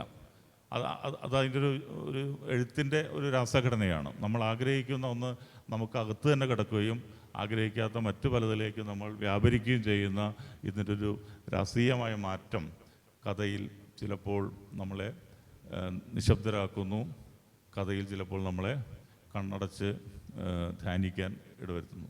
തീർച്ചയായിട്ടും എഴുത്തുകാർ ശ്രദ്ധിക്കേണ്ട ഒരു കാര്യം, പടച്ചുവിടുന്ന കഥകൾക്കിടയിൽ എപ്പോഴെങ്കിലും മനസ്സുകൊണ്ടും ഹൃദയം വികാരങ്ങൾ കൊണ്ടും ജീവിതം കൊണ്ടും എഴുതിയ അനുഭവങ്ങൾ വായനക്കാരൻ്റെ ഉള്ളിൽ നിൽക്കും. അനവധി രാജന്മാരുണ്ട്. ഒരു ഐഡൻറ്റിറ്റി ഇല്ലാത്ത പേരാണ് ഞാൻ സ്വയം പറയാറുണ്ട്. എവിടെ നോക്കിയാലും ഏത് ആൾക്കൂട്ടത്തിനിടയിലും 10-15 രാജന്മാരുണ്ടാവും. പക്ഷേ ഇന്നും മലയാളത്തിൽ പഴുത്ത ചക്കയുടെ ഗന്ധം എഴുതിയ രാജനല്ലേ എന്ന് ചോദിക്കുന്ന, നാരങ്ങാ മിഠായികൾ എഴുതിയ രാജനല്ലേ എന്ന് ചോദിക്കുന്ന, 3 മുടികെട്ടുകാർ എഴുതിയ രാജനല്ലേ എന്ന് ചോദിക്കുന്ന കുറച്ച് വായനക്കാരെങ്കിലും എനിക്ക് എപ്പോഴോ എവിടെയൊക്കെയോ ഞാൻ കാണാറുണ്ട്. സന്തോഷം ഇങ്ങനൊരു സന്ദർഭത്തിൽ. മലയാളത്തിലെ കഥ സ്വാഭാവികമായിട്ടും നമ്മുടെ ജീവിതമായിട്ടും സാമൂഹികമായിട്ടുള്ള പല പ്രശ്നങ്ങളായിട്ടൊക്കെ ബന്ധപ്പെട്ട് ഇങ്ങനെ ഒരു 125 വർഷത്തെ ഒരു ചരിത്രം നമുക്കുണ്ട്. എനിക്ക് തോന്നുന്നു ലോകത്തിലെ ഏറ്റവും വലിയൊരു വിപ്ലവം നടന്ന 10-30 വർഷമാണ് നമ്മുടെ കടന്നുപോയിട്ടുള്ളത്. ഈ 30 വർഷം എന്ന് പറഞ്ഞാൽ സാങ്കേതികതയുടെ ഒരു വിപ്ലവമാണ്. നമുക്ക് ചിന്തിക്കാൻ പോലും പറ്റാത്ത ഒരു മൊബൈൽ ഫോണിൽ ലോകം തന്നെ കൊണ്ടുനടക്കാവുന്ന തരത്തിലുള്ള ബാങ്കുകളായാലും വിനിമയ സംവിധാനങ്ങളെല്ലാം നമ്മളിപ്പോൾ പോക്കറ്റിൽ കൊണ്ടുനടക്കാവുന്ന ഒരു സംവിധാനം. അപ്പോൾ ഞങ്ങളൊക്കെ അത് തുടങ്ങുന്ന സമയത്ത് ഈ പറഞ്ഞ ഒരു സാങ്കേതികതയിലേക്ക് പതുക്കെ നമ്മളിങ്ങനെ ഉന്നയിക്കപ്പെടുന്നേ ഉള്ളൂ. ഞങ്ങളുടെ ഒരു ഡിഗ്രിയൊക്കെ കഴിയുന്ന സമയത്താണ് IT പോലെയുള്ള ചില കോഴ്സുകളൊക്കെ വരുന്നത് തന്നെ. ഒരു അത്ഭുതം തോന്നുന്നുണ്ട്. ഇപ്പോൾ തിരിഞ്ഞു നോക്കുമ്പോൾ നമുക്ക് അന്ന് കുറച്ച് മുമ്പ് ഞാൻ വായിച്ചു, ഒരു കമ്പ്യൂട്ടർ 80കളിലെ കമ്പ്യൂട്ടറിന് മോണിറ്റർ ഉണ്ടായിരുന്നില്ല. ടാറ്റ ഇൻസ്റ്റിറ്റ്യൂട്ട് ഓഫ് ഫണ്ടമെൻ്റൽ റിസർച്ചിലുണ്ടാകുന്നൊരു കമ്പ്യൂട്ടറിന് മോണിറ്റർ ഇല്ല. ഡാറ്റ കാർഡ് പഞ്ച് ചെയ്തിട്ട് ഇൻപുട്ട് കൊടുക്കും, ഡാറ്റ കാർഡിൽ നിന്ന് തന്നെ പഞ്ച് ചെയ്ത് അല്ലെങ്കിൽ അതിൽ നിന്ന് കിട്ടുന്ന ഔട്ട്പുട്ട് അങ്ങനെയായിരിക്കും. അതിൽ നിന്നൊക്കെ വളരെ ഇപ്പോൾ ഇന്നത്തെ നമ്മുടെ ഒരു സാധാരണ നോക്കിയ ഫോണിനേക്കാളും എത്രയോ താഴെയായിരുന്നു അതിൻ്റെയൊക്കെ ഒരു കപ്പാസിറ്റി എന്ന് പറയും. അങ്ങനെ ഒരു സാങ്കേതിക റവല്യൂഷൻ വന്നിട്ടുള്ളൊരു കാലം കൂടിയാണ് ഞങ്ങളുടെയൊക്കെ സമയത്ത് ഈ കഥ. അതിനെ സാങ്കേതികതയെ തീർച്ചയായിട്ടും അതിൻ്റെ ഒരു വലിയ രീതിയിൽ പിടിച്ചെടുക്കുകയും നമ്മുടെ മിത്തുകളെ അതിനോട് ബന്ധപ്പെടുത്തിക്കൊണ്ട് കഥയുടെ വലിയ സാധ്യതകൾ മുന്നോട്ട് വയ്ക്കുകയും ചെയ്ത ഒരു എഴുത്തുകാരനാണ് നന്ദകുമാർ. നന്ദകുമാറിൻ്റെ വർത്താളി പോലെയുള്ളൊരു രചന തീർച്ചയായിട്ടും അന്നത്തെ മലയാള സാഹിത്യത്തിൽ വലിയൊരു അത്ഭുതം സൃഷ്ടിച്ചിരുന്നു. അത് മാത്രമല്ല, അദ്ദേഹം പല കഥകളിലും കൊണ്ടുവന്ന ജീവിത പ്രശ്നങ്ങൾ, രാഷ്ട്രീയം, എന്ന നാരകത്തിലെ ശ്മശാനം, അതുപോലെ തന്നെ നിലവിളിക്കുന്നിലേക്ക് പോലെയുള്ള രചനകൾ, അങ്ങനെ അത്തരം രചനകളിലൂടെ നമ്മുടെ കാലത്തെ അടയാളപ്പെടുത്തുകയും വേറെ രീതിയിൽ കഥയെ പുതുക്കുകയും ചെയ്ത ഒരു എഴുത്തുകാരനാണ് നന്ദകുമാർ. നന്ദകുമാർ തൻ്റെ കഥയെയും ജീവിതത്തെയും പറ്റി സംസാരിക്കുമെന്നാണ് എൻ്റെ വിശ്വാസം. നമസ്കാരം.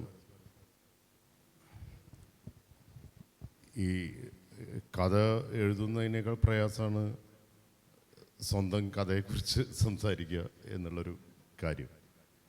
ഞാനത് ഇങ്ങനെ ചില മനസ്സിൽ വന്നു പോകുന്ന ചില കാര്യങ്ങളങ്ങനെ പറയാമെന്ന് കരുതുന്നു. ഞാൻ ജനിച്ചത് പാലക്കാട് ഒരു ഗ്രാമത്തിലാണ്. അപ്പോൾ എൻ്റെ ആദ്യത്തെ കഥാസമാഹാരത്തിൻ്റെ ഒരു കുറിപ്പ് എന്നൊക്കെ പറയാം. അതിനകത്ത് ഞാൻ ജനിച്ച ഇടത്തിൽ സുഖത്തിനും ദുഃഖത്തിനും ഇരുണ്ട നിറമാണ് എന്നുള്ളൊരു വാക്യം എഴുതിയിട്ടുണ്ട്. ഇതെൻ്റെ കുട്ടിക്കാലത്തിൻ്റെയും ഓർമ്മകളുടെയും ജനിച്ചു വളർന്ന ഒരു ഇടത്തിൻ്റെയൊക്കെ എന്താ പറയുക, ഒരു മെറ്റഫർ എന്നുള്ള രീതിയിലായിരിക്കും എനിക്കപ്പോൾ ആ വാക്യം തോന്നിയിട്ടുണ്ടാകുക.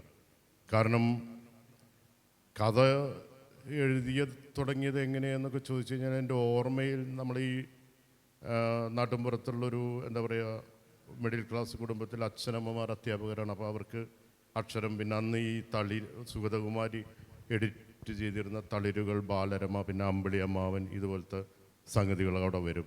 വീട്ടിൽ ചെറിയൊരു ലൈബ്രറി ഉണ്ട്. പിന്നെ ഞങ്ങളുടെ ആ സ്ഥലത്തിൻ്റെ ഒരു പ്രത്യേകത എന്ന് പറഞ്ഞു കഴിഞ്ഞാൽ അത് ഈ കഥകളി, പൂരം, ഇങ്ങനെയുള്ള കുറേ വർണ്ണശബളമായിട്ടുള്ള കാഴ്ചകളും അതേപോലെ തന്നെ ലൈബ്രറി, ഗ്രന്ഥശാല പ്രവർത്തനത്തിൽ ഏർപ്പെട്ടിട്ടുള്ളൊരു TKD നമ്പൂതിരി എന്നൊക്കെ പറഞ്ഞ് ഞങ്ങളുടെ ഒരു മലയാളം മാഷൊക്കെ ഉണ്ടായിരുന്നു. ആ മാഷെക്കുറിച്ച് ഞാൻ ചെറിയൊരു ഇൻസിഡൻറ്റ് മാത്രം പറയാം. ഇങ്ങനെ ഒരു ദിവസം ക്ലാസ്സിനകത്ത് ഒരു പാഠം എടുത്തുകൊണ്ടിരിക്കുന്ന സമയത്ത് ഖണ്ഡാരവം എന്ന് പറഞ്ഞിട്ടൊരു പദം കടന്നു വന്നു. അപ്പോൾ ഈ ഖണ്ഡാരവം എന്ന് പറഞ്ഞ പദത്തിൻ്റെ അർത്ഥം അറിയോ എന്ന് ചോദിച്ചു. അപ്പോൾ ഞങ്ങൾ ഈ കുട്ടികൾ 4ൽ പഠിക്കുന്ന കുട്ടികൾക്ക് ഖണ്ഡാരവം ഒന്നും അറിയില്ല. അപ്പോൾ ഈ അർത്ഥം കണ്ടുപിടിക്കാൻ വല്ല വഴിയും ഉണ്ടോ എന്ന് മാഷ് ചോദിച്ചു. എന്നിട്ട് മാഷ് എന്നെ കൂട്ടിയിട്ടാണ് ഞങ്ങളുടെ സ്കൂൾ മുറ്റത്തിനുള്ള ഈ 1942 സ്ഥാപിതമായിട്ടുള്ള പെരുമാങ്ങോട് ലൈബ്രറിക്കകത്ത് പോയി ശബ്ദധാരാവലി എന്ന് പറഞ്ഞ ശ്രീകണ്ഠേശ്വരം അങ്ങേയറ്റം സ്വന്തം ജീവിതം സമർപ്പിച്ചിട്ടുണ്ടാക്കിയിട്ടുള്ള ആ വലിയ പുസ്തകം എന്നെ കൊണ്ട് താങ്ങിക്കൊണ്ടുവന്നിരുന്ന് എങ്ങനെ നമ്മൾ ഈ ഖ എന്ന അക്ഷരത്തിലെത്തി ഖണ്ഡാരവത്തിലെത്തി അത് മണി ഉച്ചത്തിൽ മുഴങ്ങുന്ന ശബ്ദമാണെന്ന് മറ്റു കുട്ടികളോട് അത് പറഞ്ഞു കൊടുക്കാൻ മാഷ് നമ്മളെ പഠിപ്പിക്കുകയാണ്. അപ്പോൾ ആ ഒരു ലൈബ്രറി ഇങ്ങനെ ഉള്ള കുറേ കാര്യങ്ങൾ ഒരു പക്ഷേ എന്നെ ഈ കഥ എന്ന് പറഞ്ഞ ഒരു സംഗതി എഴുതാൻ, അതായത് ഒരേ സമയം സുഖങ്ങളും ദുഃഖങ്ങളും ഭ്രാന്തും ആത്മഹത്യയും മരണവും ഒക്കെ നാലുപുറം കുടുംബത്തിലൊക്കെ നടന്നുകൊണ്ടിരിക്കുന്ന ഒരു സമയത്ത് ഒരു കുട്ടിയുടെ വിഹലതകളുണ്ട്, അതേസമയം സന്തോഷങ്ങളുണ്ട്, ആകാംക്ഷകളുണ്ട്. ഇതിനെ എല്ലാ മനുഷ്യരുടെ ഉള്ളിലും എല്ലായ്പ്പോഴും കഥകളുണ്ട്. പക്ഷെ നമ്മളത് എഴുതാൻ ശ്രമിക്കുന്നു. അങ്ങനെ ആയിരിക്കണം കഥ എഴുതി തുടങ്ങില്ല. ഞാൻ ചെയ്തിട്ടുള്ള കാര്യം ഈ മിമറ്റിക്സിൻ്റെ രീതിയിൽ ഈ കുട്ടിക്കാലത്ത് നോട്ട് ബുക്കുകളുടെ പേജൊക്കെ കീറി ഈ നമ്മൾ ബാലരമയൊക്കെ വായിക്കുന്നതുകൊണ്ട് ബാലരമയുടെയും അമ്പിളി അമ്മാവൻ്റെയൊക്കെ രൂപത്തിൽ സ്വന്തമായിട്ട് ഒരു ബാലമാസിക ഉണ്ടാക്കാനുള്ള ശ്രമങ്ങളാണ്. അതിനകത്തുള്ള കഥകളും കവിതകളും ചിത്രകഥകളൊക്കെ നമ്മൾ തന്നെ എഴുതുക. അതിന് അനിയന്മാരുടെ അനിയത്തിയുടെയൊക്കെ നോട്ട് പുസ്തകത്തിനകത്ത് പേപ്പർ കീറിയിടുക, ഇങ്ങനെയൊക്കെയുള്ളൊരു പ്രോസസ്സ് കൂടെയാണ് ഈ എഴുത്ത് എന്ന് പറഞ്ഞതിൻ്റെ വളരെ പ്രാഥമികമായിട്ടുള്ള ഭയങ്കര വാട്ടിക്കോൾ അസംസ്കൃത രൂപത്തിലുള്ളൊരു പ്രക്രിയ തുടങ്ങിക്കാണുക. പിന്നെ ഈ സ്കൂൾ യുവജനോത്സവങ്ങളിലും സർവകലാശാല ഇതിനകത്തൊക്കെ പങ്കെടുക്കും. അപ്പം കഥയ്ക്കും സമ്മാനങ്ങളൊക്കെ കിട്ടും. പക്ഷേ അന്നൊന്നും നമ്മളൊരു കഥാകൃത്താവ് അല്ലെങ്കിൽ എഴുത്തുകാരനാകുക എന്നുള്ളതാണ് ജീവിതത്തിൻ്റെ ഒരു എന്താ പറയുക അർത്ഥം സാക്ഷാത്കരിക്കാനുള്ള മാർഗം എന്നോ അല്ലെങ്കിൽ സർഗപ്രക്രിയ എന്താണെന്നുള്ളതിനെക്കുറിച്ചുള്ള വലിയ ധാരണകളൊന്നും എനിക്ക് ഉണ്ടായിരുന്നില്ല. പിന്നെ ഞാൻ പഠിച്ചത് നമുക്ക് അന്ന് ഇഷ്ടമല്ലെങ്കിൽ പോലും എൻട്രൻസൊക്കെ എഴുതി കിട്ടിയത് കാരണം ഈ എൻജിനീയറിംഗ് ആയത് കാരണം ടെക്നോളജിയുടെയും ഒക്കെ ഒരു മണ്ഡലത്തിൽ ആയിപ്പോയി. അതിനുശേഷം ഈ ഡൽഹിയിലൊക്കെ എത്തുന്ന സമയത്ത് അപ്പോഴും നമ്മൾ കഥകൾ എഴുതും. കഥകൾ എഴുതിയിട്ട് എന്ത് ചെയ്യുന്നു വെച്ച് കഴിഞ്ഞാൽ ഈ വളരെ കുറച്ച് കൂട്ടുകാരുള്ള സദസ്സിൽ വെച്ചിട്ട് ആ കഥ വായിക്കുന്ന സമയത്ത് അവർ ഒരു 3-4 പേരൊക്കെ നമ്മളെ അടുത്തറിയുന്ന സുഹൃത്തുക്കളുടെ ഇടയിലാണ് ഈ കഥ വായിക്കുന്നത്. അപ്പോൾ വായിക്കുന്ന സമയത്ത് അവർ നന്നായി എന്ന് പറയും, അതിൻ്റെ ഒരു സന്തോഷം കിട്ടും. എന്നല്ലാതെ ഈ പബ്ലിഷിങ് എന്ന് പറഞ്ഞൊരു സംഗതിയെക്കുറിച്ചിട്ടൊന്നും ആലോചിച്ചിട്ടില്ല. അങ്ങനൊരു മാർഗം, കാരണം നമ്മുടെ ഒരു ജോലീൻ്റെയും ജീവിത രീതിയിലേക്ക് ഒരു മാർഗം എന്ന് പറഞ്ഞ സംഗതി റൈറ്റർ ആയി മാറലല്ല. അപ്പോൾ ആ ഒരു സമയത്താണ് ഞാൻ ഈ കാർട്ടൂണിസ്റ്റ് ഉണ്ണിയുമായിട്ട് അന്നൊരു സൗഹൃദവും കാര്യങ്ങളൊക്കെ ഉണ്ട്. അപ്പോൾ ഒരു ദിവസം വൈകുന്നേരം അദ്ദേഹത്തിൻ്റെ വീട്ടിൽ വെച്ചിട്ടുണ്ടായ ഒരു സദസ്സിനകത്ത് ഞാൻ എന്തോ ഒരു പ്രശ്നങ്ങളൊക്കെ വഴക്കുണ്ടാക്കുന്ന ഒരു സ്ഥിരം സ്വഭാവമുള്ളത് കാരണം ഒരു വഴക്കുണ്ടാക്കിയ സമയത്ത് ഉണ്ണി പറഞ്ഞു, നീ എഴുതിയ കഥകളൊക്കെ എടുത്തു കൊണ്ടുപോകാമെന്ന് പറഞ്ഞ്. അങ്ങനെ പിറ്റേ ദിവസം ഉണ്ണി അത് വായിച്ചതിന് ശേഷമാണ് ഈ ജയേന്ദ്രൻ സാറിന് എൻ്റെ കഥകൾ അയച്ചു കൊടുക്കുകയും അതിനകത്തുള്ള ആദ്യത്തെ ഈ വായില്ല കുന്നിലപ്പൻ എന്ന് പറഞ്ഞൊരു കഥ പ്രസിദ്ധീകരിക്കുകയും ചെയ്തു. അതാണ് അതിനു മുന്നേ കഥകൾ എഴുതിയിട്ടുണ്ട്, പക്ഷേ പബ്ലിഷ് ചെയ്തിട്ടുള്ള ആദ്യത്തെ കഥ അത് കലാകൗമുദിയുടെ ഒരു ഓണപ്പതിപ്പ് 1992 ഓർമ്മ. ആ കഥ വന്നു. ആ കഥ വന്ന സമയത്ത് ഞാനന്ന് ബോംബെയിൽ ട്രെയിനിങ്ങിന് പോയിരിക്കും. അപ്പോൾ അതിൻ്റെ ഒരു ആഹ്ലാദം പങ്കുവെക്കുന്നതിന് വേണ്ടിയിട്ട് ഉണ്ണിയെ മാത്രമേ എനിക്ക് വിളിക്കാനില്ല. അപ്പോൾ ഉണ്ണിയെ വിളിക്കുന്ന സമയത്ത് മൂപ്പർ പറഞ്ഞു, മറ്റേ പൈസ വെറുതെ കളയണ്ട, ബാക്കി ഇവിടെ വന്ന് സംസാരിക്കാം എന്ന് പറഞ്ഞു. ഓക്കെ, അപ്പോൾ അങ്ങനെയൊക്കെയാണ് ഞാൻ ഈ കഥയുടെ ഒരു മണ്ഡലത്തിലേക്ക് പ്രവേശിക്കുന്നത്. പക്ഷേ ഈ വായില്ല കുന്നിലപ്പൻ എന്ന് പറഞ്ഞ കഥ നമ്മുടെ വീടിൻ്റെ അടുത്തുള്ള വായില്ലാക്കുന്ന് ക്ഷേത്രം പറയപ്പെട്ട പന്തിരുകുലം, അന്നത്തെ ഒരു നമ്മുടെ പൊളിറ്റിക്സിനെ കുറിച്ചുള്ളൊരു ധാരണ, അതിനേക്കാളൊക്കെ ഉപരിയായി ഭാഷയെക്കുറിച്ചുള്ള വലിയ ഒരു വ്യാധി നമുക്ക് പറയാൻ സാധിക്കില്ല എന്നുള്ളതാണ്, ഒരു കഥ പറയാൻ സാധ്യമല്ല എന്നുള്ളതാണ് യഥാർത്ഥത്തിൽ ആ കഥയ്ക്കുള്ളിലുണ്ടായിരുന്ന എൻ്റെ ഒരു പ്രശ്നം. കാരണം അതിലെ പ്രധാന കഥാപാത്രമായ അച്യുതൻകുട്ടിക്ക് ഓരോ വാക്കുകളായിട്ട് നഷ്ടപ്പെടുകയും അയാൾ ഒരു ശിലാരൂപമായി മാറുകയും ആ ശിലാരൂപം വാക്കു നഷ്ടപ്പെട്ട ദൈവത്തിൻ്റെ വായില്ലാങ്കുന്നിലപ്പൻ്റെ ഒരു പ്രതിമയായി മാറുകയും ചെയ്യുന്ന ഒരു കഥയായിരുന്നത്. ആ കഥ എനിക്ക് ശരിക്കും അറം പറ്റി. അത് എന്താ സംഭവിച്ചതെന്ന് വെച്ച് കഴിഞ്ഞാൽ പിന്നൊരു 11 കഥകൾ മാത്രമാണ് എഴുതാൻ സാധിച്ചുള്ളൂ. ജീവിതത്തിൻ്റെ പ്രത്യേകത കാരണവും ജോലിയുടെ പ്രത്യേകത കാരണവും അലച്ചിലുകളും കാരണം ഞാൻ ഈ കഥ ഒരുപാട് വർഷങ്ങളോളം എനിക്ക് കഥ എഴുതാൻ പറ്റിയിട്ടുണ്ടായിരുന്നില്ല. അത് ഭാഷയെക്കുറിച്ചുള്ളൊരു ഇപ്പോൾ ആലോചിക്കുന്ന സമയത്ത് വളരെ ഒരു ഓവർ കൺസേൺ എന്ന് നമ്മൾ പറയില്ലേ, ആ രീതിയിലുള്ള ഒരു പ്രശ്നം, ആഖ്യാന രൂപം എന്ത് എന്നുള്ള വലിയ പ്രശ്നം, പിന്നെ സ്വന്തം ജീവിതത്തിൻ്റെ അരാജകത്വങ്ങൾ, അങ്ങനെയുള്ള പല കാര്യങ്ങൾ കൊണ്ടും കഥ നഷ്ടപ്പെടുക. ആദ്യത്തെ പുസ്തകം പ്രസിദ്ധീകരിച്ച സമയത്താണ് സിതാര, സുഭാഷ് ചന്ദ്രൻ, പിന്നെ KR മീര, രേഖ, ഞങ്ങളുടെ എല്ലാവരുടെയും കൂടി പുസ്തകങ്ങളൊരു ഇതായിട്ടാണ് DC പബ്ലിഷ് ചെയ്തത്. അതിനുശേഷം പിന്നെ എനിക്ക് പക്ഷേ എഴുത്ത് നടന്നില്ല. ഓക്കെ, പിന്നെ പുസ്തകങ്ങളുണ്ടായില്ല, എഴുത്തുണ്ടായില്ല, കഥ ഉണ്ടായില്ല. അപ്പോൾ കഥയെക്കുറിച്ച് പറയുമ്പോൾ എനിക്ക് പൊതുവുള്ളത് തോന്നിയിട്ടുള്ള EM ഫോസ്റ്റർ ഈ ഷോർട്ട് സ്റ്റോറി റൈറ്റിങ്ങിനെ കുറിച്ചൊരു വളരെ രസകരമായിട്ടുള്ള മൂപ്പരുടെ ഒരു സങ്കല്പമുണ്ട്. അതായത് ഈ ആദിമ മനുഷ്യൻ പ്രാകൃത ഗുഹകളിൽ കഥ പറഞ്ഞ് തുടങ്ങുന്നൊരു മുഹൂർത്തത്തെയാണ് EM ഫോസ്റ്റർ സങ്കല്പിക്കുന്നത്. അപ്പോൾ അതെന്താണെന്ന് വെച്ച് കഴിഞ്ഞാൽ അന്ന് ഈ ഭാഷ നമുക്കറിയാം വളരെ കുറച്ച് പദങ്ങളും വളരെ കുറച്ച് വ്യാകരണ നിയമങ്ങളും അനന്തമായ ഒരു പ്രപഞ്ചവും ഒരുപാട് വസ്തുക്കളും ഉള്ള സമയത്ത് ഈ പരിമിതമായ വാക്കുകളും ശൈലികളും അല്ലെങ്കിൽ വ്യാകരണ ഘടനയും വെച്ചിട്ട് വേണം ഈ പ്രപഞ്ചത്തെ അഡ്രസ്സ് ചെയ്തിട്ട് ഇയാൾക്ക് കഥ പറയാം. ഈ ഗുഹയിലെ ഗോത്രത്തലവരോ വാട്ടവർ അയാൾക്ക് കഥ പറയാം. ആ കഥ പറയുന്നതിൽ ആകാംക്ഷ നിലനിർത്താൻ പറ്റിയിട്ടില്ലെങ്കിൽ അയാളെ കൂടെയുള്ളവർ ആക്രമിക്കുകയും തിന്നുകയും ചെയ്യും. ഇതാണ് ഈ കഥ പറയുന്ന സമയത്ത് ഞാൻ എൻ്റെ ഉള്ളിൽ ഇപ്പോഴും നിലനിർത്തുന്ന ഒരു ആകാംക്ഷ. കഥ ശരിയായിട്ടില്ലെങ്കിൽ ചിലപ്പോൾ ഞാൻ ഭക്ഷിക്കപ്പെടാം. ഓക്കെ, അങ്ങനൊരു സംഗതിയുണ്ട്. കാരണം ഇന്നത്തെ രീതിയിൽ വായനക്കാർ എന്ന് പറഞ്ഞവർ എഴുത്തുകാരനേക്കാൾ ഏറ്റവും, കാൽവിനൊക്കെ പറഞ്ഞിട്ടുള്ളൊരു കാര്യമാണ്, ഒരു ഉയർന്ന തലത്തിൽ നിൽക്കുന്നവരാണ്. കാരണം അവർക്ക് ഇഷ്ടമുള്ള സബ്ജക്ട്സിനകത്ത് ഫിസിക്സ് ഉണ്ടായിരിക്കാം, മാത്തമെറ്റിക്സ് ഉണ്ടായിരിക്കാം, ആന്ത്രോപോളജി ഉണ്ടായിരിക്കാം, സോഷ്യോളജിക്കൽ സബ്ജക്ട്സ് ഉണ്ടായിരിക്കും, ഫിലോസഫി ഉണ്ടായിരിക്കാം.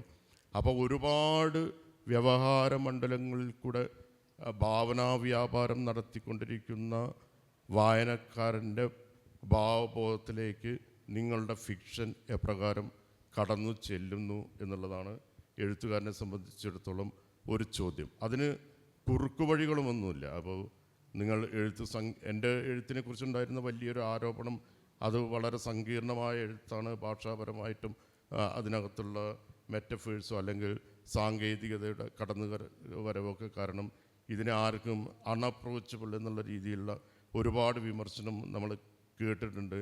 അതും ചിലപ്പോൾ എഴുതാതിരിക്കാൻ ഒരു കാരണം, ഇപ്പോൾ ആർക്കും വായിച്ചാൽ മനസ്സിലാവാത്ത കഥ ഞാൻ തന്നെ എഴുതിയിട്ട് വലിയ കാര്യമില്ലല്ലോ സംഭവം. അപ്പോൾ അങ്ങനൊരു സംഗതി കൂടി ഉണ്ടായിരുന്നു. പക്ഷേ എനിക്ക് തോന്നിയിട്ടുള്ള ഒരു കാര്യം, നിങ്ങളെല്ലാം ലളിതമാണ് എന്തിനാണ് ആവശ്യപ്പെടുന്നത് എന്നുള്ളൊരു ചോദ്യമുണ്ട്. കാരണം വളരെ ലളിതമായ സമവാക്യങ്ങളിലുള്ള ഒരുപാട് നരേറ്റീവ്സ് ഭരണകൂടം നിങ്ങളിൽ കൃത്യമായി, ഭരണകൂടവും പുതിയ മീഡിയയും എല്ലാം വളരെ കൃത്യമായി പ്രചരിപ്പിച്ചുകൊണ്ടിരിക്കുന്ന ഒരു സമയത്ത് സങ്കീർണതയ്ക്ക് അതിൻ്റേതായിട്ടുള്ള വേറൊരു രാഷ്ട്രീയമുണ്ട്. കാരണം നേരത്തെ പറഞ്ഞതുപോലെ എല്ലാം കഥകളാണ്. നിങ്ങൾ ഇങ്ങനെ തീർത്തും ആകസ്മികമായി ഒരു പ്രേമത്തിൽ പെട്ടുപോകുന്ന സമയത്ത് ജീവിതത്തിൻ്റെ കഥ മൊത്തം, അതുവരെയുള്ള ജീവിതത്തിൻ്റെ കഥ മാറിമറിയുന്നു. അതേപോലെ തന്നെ ഈ നിങ്ങൾ വിശ്വസിക്കാൻ നിർബന്ധിക്കപ്പെട്ടിട്ടുള്ള ഇതാണ് സത്യം എന്ന് പറയുന്ന നുണയുടെ നെഗറ്റീവ്സ് വരുന്ന സമയത്ത് സങ്കീർണതയും അല്ലെങ്കിൽ നിങ്ങൾക്ക് കുറച്ച് മനസ്സിലായ്മയും ഒക്കെയുള്ള നരേഷൻസിന് വേറെ തരത്തിലുള്ളൊരു പൊളിറ്റിക്കലായിട്ടുള്ള വെല്ലുവിളി കൂടി നടത്താനുണ്ട് എന്നുള്ളതാണ് എനിക്ക് തോന്നിയിട്ടുള്ളത്. ഇത് പിന്നെ ബേസിക്കലി നേരത്തെ പറഞ്ഞതുപോലെ ഭാഷയിലുള്ള, അത് ഐവൻ ജോൺസ് സാറും പറഞ്ഞു ഭാഷയെക്കുറിച്ചുള്ളൊരു സാധനം. കാരണം ചിത്രകാരന് നിറം പോലെ, സംഗീതജ്ഞന് സ്വരം പോലെ, ശില്പിക്ക് മണ്ണും കല്ലും മരവും പോലെ നമുക്ക് എഴുത്തുകാർക്കുള്ള ഒരേ ഒരു അസംസ്കൃത വസ്തു വാക്കുകളാണ്. വിറ്റൻസിനൊക്കെ പറയുന്ന പോലെ the limit of my realities the limit of my language എന്ന് പറയും.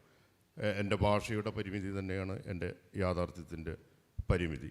അപ്പോൾ ഈ ഭാഷയിൽ നിരന്തരമായി പണിയെടുക്കുകയും ഈ വാക്കുകളുമായിട്ടുള്ള ഈ ബൈബിളിനകത്തുള്ളൊരു ഇമേജ് വെച്ച് പറയുകയാണെങ്കിൽ, രാത്രി മുഴുവൻ ഒരു കൂടാരത്തിനകത്ത് വെച്ച് ഞാൻ അവൻ്റെ നിഴലുമായി യുദ്ധം ചെയ്തു, തളരുകയോ പരാജയപ്പെടുകയോ ചെയ്തില്ല എന്ന് പറയുന്നത്. അത് ദൈവത്തിൻ്റെ നിഴലാണത് ബൈബിളിൽ ഉദ്ദേശിക്കുന്നത്.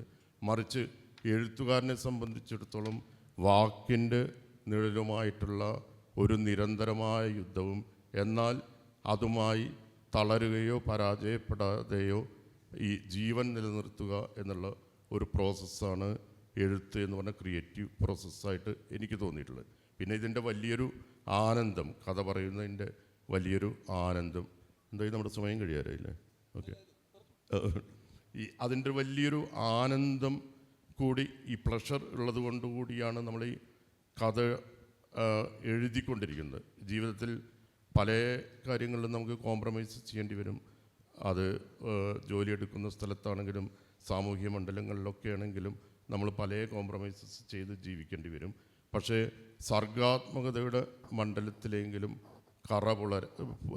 കറ പുരളാതെ അതിനെ മാറ്റി നിർത്തി അതിനെ ഈ കൾച്ചർ ഇൻഡസ്ട്രിയൊക്കെ വളരെ സ്ട്രോങ്ങായി ഇങ്ങനെ മലയാളത്തിലൊക്കെ വന്നുകൊണ്ടിരിക്കുന്ന ഈ ഒരു സമയത്ത് ഇത് വളരെ പാടുപിടിച്ചൊരു സംഗതിയാണ്. എങ്കിൽ പോലും നമ്മുടെ നിലനിൽപ്പിൻ്റെ ഒരു അംശത്തെയെങ്കിലും ഇത്തരം ഈ കറ പുരളാതെ മാറ്റി നിർത്താൻ സാധിക്കുമോ എന്നുള്ള ഒരു അന്വേഷണത്തിൻ്റെ ഭാഗം കൂടിയാണ് എന്നെ സംബന്ധിച്ചിടത്തോളം എഴുത്ത് എന്ന് പറഞ്ഞ പ്രോസസ്സ്.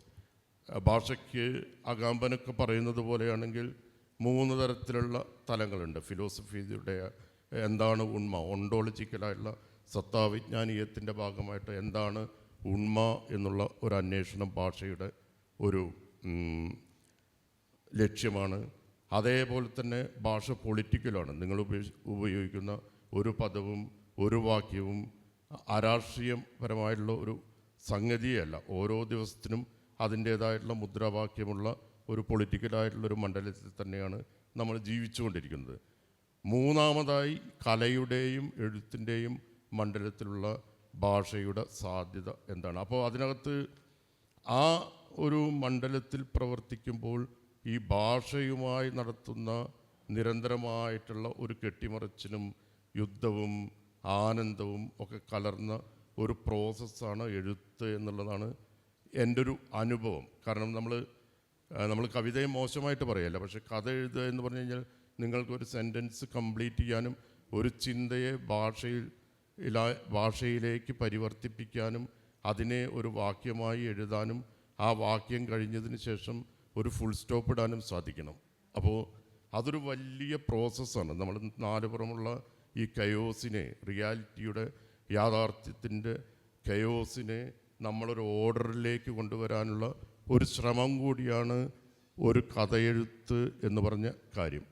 നേരത്തെ പണ്ടൊക്കെ നമ്മൾ പറഞ്ഞ ഈ ഓറൽ ഹിസ്റ്ററിയിലും അല്ലെങ്കിൽ ഇതിഹാസങ്ങളിലും അല്ലെങ്കിൽ ഡിക്കൻസോ ഇവിടെ തന്നെ തകഴിയോ ഒക്കെ എഴുതിക്കൊണ്ടിരുന്ന കഥകൾക്കകത്ത് ആദിമധ്യാന്ത പൊരുത്തങ്ങളും ഒരു എന്താ പറയുക കഥയ്ക്കൊരു നമ്മൾ പറയുന്ന പരിണാമഗുപ്തിയൊക്കെ ആവശ്യമുണ്ടായിരുന്നു. പക്ഷേ പിന്നീട് വരുന്ന ചെക്കോവിനെ പോലെയൊക്കെ തന്നെ ഓപ്പൺ എൻഡഡ് ആയിട്ടുള്ള കഥകൾ, അത് മലയാളത്തിലും തകഴിയും മൗപ്പസാന്തിൻ്റെ കഥകൾ പരിചയപ്പെടുന്നതിൻ്റെ ഭാഗമായി മലയാളത്തിലും അതിൻ്റെ രൂപത്തിലുള്ളൊരു റിയലിസം വരികയും ഇന്നിപ്പോൾ നമ്മളെ സംബന്ധിച്ചിടത്തോളം കഥ എന്ന് പറഞ്ഞ സംഗതി ഒരു സിറ്റുവേഷൻ്റെ, ഒരു ഓർമ്മയുടെ, ഒരു ട്രേസിൻ്റെ, ഒരു നിറത്തിൻ്റെ ആവിഷ്കാരത്തിന് വരെ കഥയായി നിൽക്കാൻ സാധിക്കുമെന്നുള്ള മട്ടിൽ ഈ മലയാള സാഹിത്യത്തിൽ തന്നെ കഥയ്ക്ക് വിവിധ തരത്തിലുള്ള രൂപങ്ങൾ ഉണ്ടായിക്കഴിഞ്ഞു. പിന്നെ എല്ലാ കഥയും അപൂർണമാണ്. അതുകൊണ്ട് തന്നെയാണ് അത് ഓരോ വായനക്കാരൻ്റെയും ഉള്ളിൽ അനന്തമായ കഥകളായി വീണ്ടും വീണ്ടും അത് പൂരിപ്പിക്കപ്പെട്ടുകൊണ്ടിരിക്കുന്നത്. അത് അനന്തമായ ഒരു പ്രോസസ്സാണ് എഴുത്ത് എന്ന് പറഞ്ഞ സാധനം. ഒരു കഥയും ഒരിക്കലും അവസാനിക്കുന്നില്ല. ആ കഥ അങ്ങനെ പ്രപഞ്ചാവസാനം വരെയൊക്കെ എല്ലാ കഥയും തുടർന്ന് പോകും എന്നുള്ളതാണ് എനിക്ക് തോന്നിയിട്ടുള്ളൊരു കാര്യം. കാരണം യോഗവാസിഷ്ടത്തിനകത്ത് വളരെ രസകരമായിട്ടുള്ളൊരു സെൻറ്റൻസ് ഉണ്ട്. അതായത് പ്രപഞ്ചം പറയപ്പെടാനിരിക്കുന്ന ഒരു കഥയാണ് എന്നാണ് അതിനകത്ത് പറയുന്നത്. അപ്പോൾ പറയപ്പെടാനിരിക്കുന്ന അങ്ങനെയുള്ള അനേകം കഥകളിൽ വളരെ അങ്ങനെ കുറച്ച് കഥകളൊക്കെ എഴുതാൻ പറ്റിയതിൻ്റെ ഒരു സന്തോഷം നിങ്ങളുമായി പങ്കുവയ്ക്കുന്നു. വളരെ നന്ദി.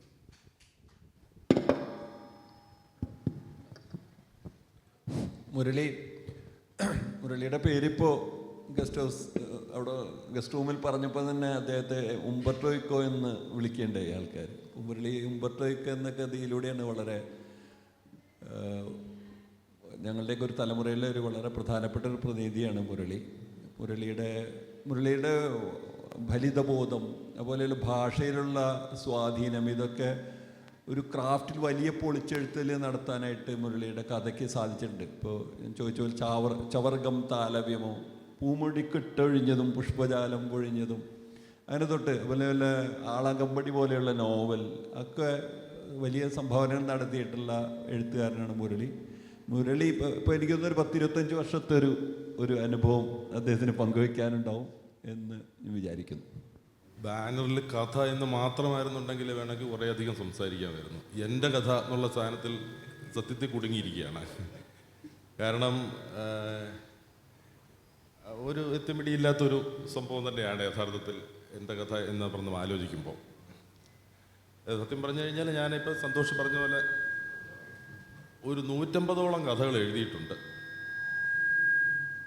അതിൽ അപ്പം അത് യഥാർത്ഥത്തിൽ ഇപ്പം സന്തോഷിനെയും സിതാരയെയും അടുത്ത് കാണുമ്പോൾ എനിക്ക് വേറെ വലിയൊരു സന്തോഷം ഉള്ളത്, അല്ലെങ്കിൽ ഒരു ധൈര്യമുള്ളത് എന്ന് പറഞ്ഞു കഴിഞ്ഞാൽ, ഞങ്ങൾ ഒരു സംക്രമകാലത്ത് എന്ന് പറയാം, ഒരു ട്രാൻസിഷൻ പീരീഡിൻ്റെ ഒരു ആളുകളാണ്. അപ്പോൾ അവർക്കുണ്ടാകുന്ന യാതൊരു പ്രത്യയശാസ്ത്രവും ഇല്ല, നമ്മളെ ഹെൽപ്പ് ചെയ്യാൻ വേണ്ടി ഒരു സാധനവുമില്ല. ആകെ കോംപ്ലിക്കേറ്റഡ് ആയിട്ടുള്ള ആധുനികത എന്ന് പറയുന്ന ഒരു അവസ്ഥ വന്ന് നിൽക്കുന്ന, അതിൻ്റെ കഥകളെല്ലാം കൂടെ വന്ന് നിൽക്കുന്നു. അതിനൊന്നും ഞാൻ മോശമാക്കി പറയുകയല്ല, പക്ഷെ അതൊന്നും അല്ല നമ്മുടേത് എന്നുള്ള തിരിച്ചറിവ് ഞങ്ങൾക്കുണ്ട്.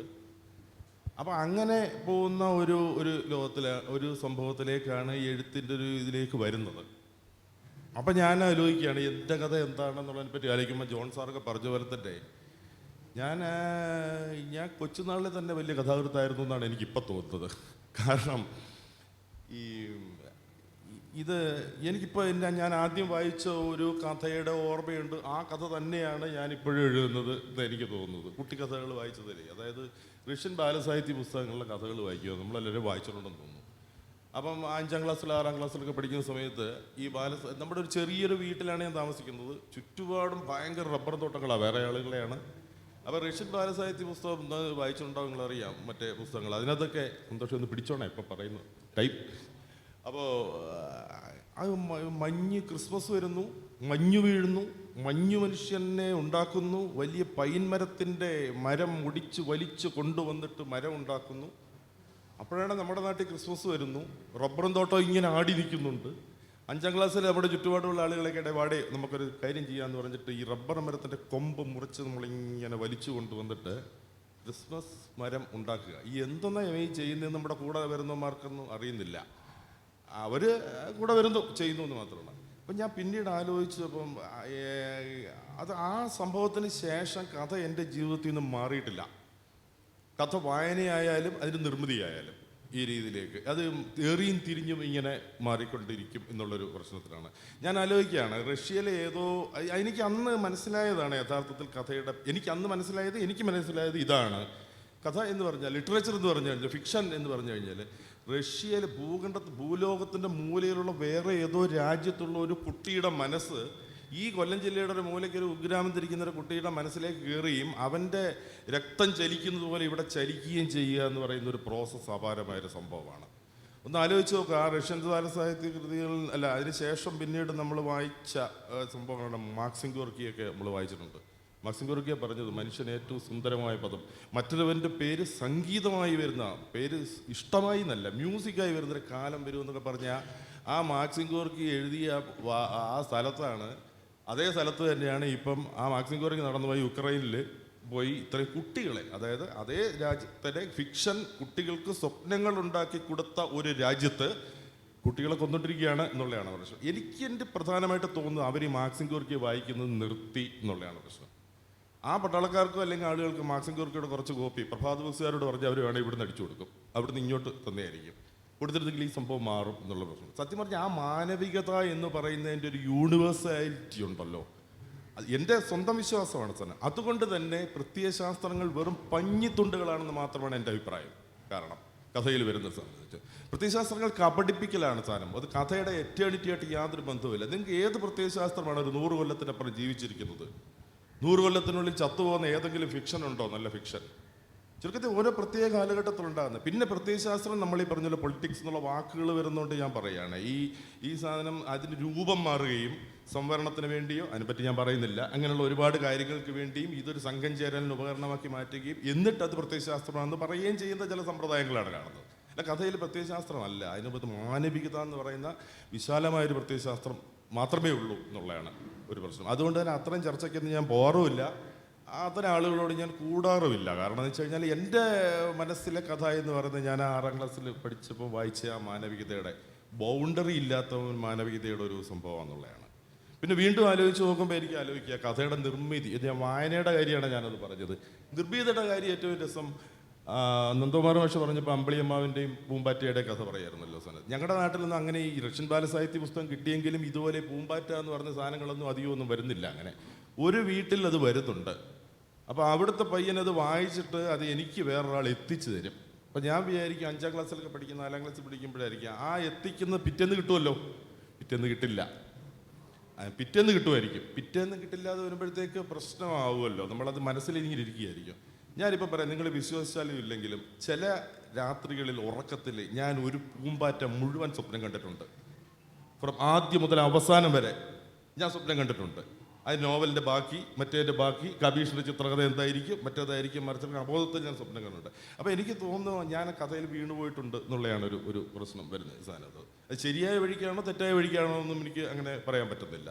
അപ്പോൾ അതിന് ശേഷം യഥാർത്ഥത്തിൽ ഈ എന്താ പറയുക, ഞാൻ കഥ എഴുത്തിൻ്റെ അല്ലെങ്കിൽ കഥയുടെ ഒരു പിടി തന്നെ ആയിരുന്നു എന്നുള്ളതാണ് പ്രശ്നം. നേരത്തെ പറഞ്ഞ പോലെ തന്നെ ദീർഘകാലം ചിലപ്പോൾ വായനയിലേക്ക് പോകും, ചിലപ്പോൾ എഴുത്തിലേക്ക് പോകും, വീണ്ടും വായനയിലേക്ക് പോകും, പിന്നെ എഴുത്തിലേക്ക് പോകും എന്ന് പറഞ്ഞ് ഇതിന് സത്യത്തിലൊരു മോചനം എന്നുള്ളൊരു സാധനം ഇല്ല, ഒരു ജീവിതഘടനയായിട്ട് തന്നെയാണ് എനിക്ക് തോന്നുന്നത്. നന്ദകുമാർ മാഷ് പറഞ്ഞ പോലെ ഒരാനന്ദം എന്ന് പറഞ്ഞൊരു സാധനം ഉണ്ടല്ലോ, ഈ വായനയുടെ ആനന്ദവും എഴുത്തിൻ്റെ ആനന്ദവും, ഈ 2 ആനന്ദങ്ങൾ തമ്മിലുള്ള ഒരു തിരിമുറിക്കളിയാണ് യഥാർത്ഥത്തിൽ ഈ കഥയുടെ ഒരു സാധനം പോലെ വന്നിരിക്കുന്നത്. അതുകൊണ്ട് തന്നെയാണ് ഈ നമ്മുടെ എന്താണ് ഈ ആധുനികതയുടെ കാലത്തുള്ള, ഇനി അത് പറയാൻ കാര്യം എന്ന് വെച്ച് കഴിഞ്ഞാൽ അന്ന് അത് വലിയ കത്തി നിൽക്കുന്ന സമയമായതുകൊണ്ട് ആധുനികതയുടെ കാലത്തുള്ള ആ കാലത്തുള്ള എഴുത്തിൻ്റെയോ അല്ലെങ്കിൽ സാഹചര്യമോ അല്ല നമ്മുടേത് എന്നൊരു തിരിച്ചറിയൽ വരുന്ന ഒരു സമയത്തേക്ക്, അപ്പോഴാണ് ഈ പറഞ്ഞ ഉംബർട്ടോ എന്ന് പറഞ്ഞ കഥയൊക്കെ അത് ഉണ്ടായിപ്പോയതാണ് സംഭവം പറഞ്ഞത്. അതായത് നമ്മുടെ ജീവിതഘടന മാറുന്നു, അറിവിൻ്റെ നിർവചനം മാറുന്നു. അതൊക്കെ ഒരു പുസ്തകം കിട്ടുകയെന്ന് വെച്ച് കഴിഞ്ഞാൽ ആരാ കൊണ്ടുതരിക എന്നുള്ളൊരു സാധനമാണ്. അത് ഇൻ്റർനെറ്റിലൂടെയും മറ്റേതുപോലെ വിജ്ഞാന വിസ്ഫോടനത്തിൻ്റെയൊക്കെ സംഭവത്തിലേക്ക് അറിവ് മാറിക്കഴിഞ്ഞാൽ നമ്മുടെ ഘടന മുഴുവൻ മാറിയല്ലോ. നമ്മുടെ സാമ്പത്തികാവസ്ഥ മാറുന്നു, നമ്മുടെ പ്രണയം മാറുന്നു, നമ്മുടെ പ്രതികാരം മാറുന്നു, നമ്മുടെ കൊലപാതക രീതി മാറുന്നു, വഞ്ചന മാറുന്നു, എല്ലാം മാറുന്നു. നിങ്ങളുടെ അറിവിൻ്റെ ആ ഘടന മാറുന്നതോടുകൂടി അങ്ങനെയാണ് അങ്ങനെ എഴുതപ്പെട്ട ഒരു കഥകളൊക്കെ തന്നെയാണ് ഇത് വരുന്നത്. പക്ഷെ അപ്പോഴും എനിക്കിതൊരു വലിയൊരു സൗഹൃദ സംഘമായിട്ടാണ് എനിക്ക് അന്നത്തെ എഴുത്തിന് തോന്നിയിരിക്കുന്നത്. കാരണം അപ്പം തന്നെ ഞാൻ നോക്കുമ്പോഴത്തേക്ക് എനിക്കിപ്പോഴും വളരെ സന്തോഷകരമുണ്ടാക്കിയ ഒരു സംഭവമാണ്, അല്ലെങ്കിൽ അത്ഭുത രസമുണ്ടായിരുന്ന സീതാരയുടെ അഗ്നി എന്ന് പറഞ്ഞ കഥ ഭാഷാഭൂഷണിയിൽ എന്ന് വരുമ്പോൾ സാർ, സത്യം പറഞ്ഞാൽ എനിക്ക് അന്നേരം തോന്നിയത് അതായത് പുതിയ കുറച്ച് പേര് ഈ ആധുനികതയുടെ ഒരു എസ്റ്റാബ്ലിഷ്മെൻറ്റിനെ പൊളിച്ചു തുടങ്ങിയിരിക്കുന്നു എന്ന് വലിയൊരു തോന്നൽ വന്നിരുന്നു. റീഡബിലിറ്റി എന്ന് പറയുന്നത് നന്ദകുമാർ മാഷിനോട് ഞാൻ എതിർത്ത് പറയുകയല്ല, ഞാൻ അതിലേക്ക് വരുന്നത്. റീഡബിലിറ്റി എന്ന് പറയുന്നത് ഒരു അനാവശ്യ വസ്തുവായി മാറിക്കൊണ്ടിരുന്ന ഒരു കാലത്ത് റീഡബിലിറ്റിയെ കൂടി തിരിച്ചു കൊണ്ടുവരിക എന്ന് പറയുന്ന ഒരു രീതിയിലേക്ക്, ഒരു പക്ഷേ അത് എഴുത്തിൻ്റെ സിൻസിയറിറ്റി കൊണ്ട് വന്നതാവാം എന്നെനിക്ക് തോന്നുന്നു സാർ. ഒന്നതിലേക്ക് അങ്ങനെ വരികയും യഥാർത്ഥത്തിൽ ഈ കപടം എന്ന് പറയാൻ പറ്റില്ല, അന്യമായ ഒരു ആശയ അല്ലെങ്കിൽ പ്രത്യയശാസ്ത്ര അല്ലെങ്കിൽ സൗന്ദര്യബോധത്തെയൊക്കെ മാറ്റി വെച്ചുകൊണ്ട് നമ്മുടേതാണോ, പക്ഷെ അന്ന് നമ്മുടേതില്ല. കേരളീയത തനത് എന്ന് പറഞ്ഞൊരു സാധനമില്ല. ഈ വിസ്ഫോടനങ്ങളുടെയും മറ്റു സാധനങ്ങളുടെയും വിജ്ഞാന വിസ്ഫോടനത്തിൻ്റെയൊക്കെ ഭാഗമായിട്ട് മൊത്തത്തൊരു യൂണിവേഴ്സൽ, അന്തം വിട്ട ഒരു അപക്വമായ യൂണിവേഴ്സൽ മനുഷ്യനായിട്ട് അന്നത്തെ എഴുത്തുകാരും വായനക്കാരും മാറിയിരുന്നു എന്നുള്ളതാണ്. അങ്ങനെ വന്ന ഒരു സംഭവമാണ്. പക്ഷേ അവിടെയാണ് ഇപ്പോൾ ഒരു പ്രശ്നം വരുന്നത്.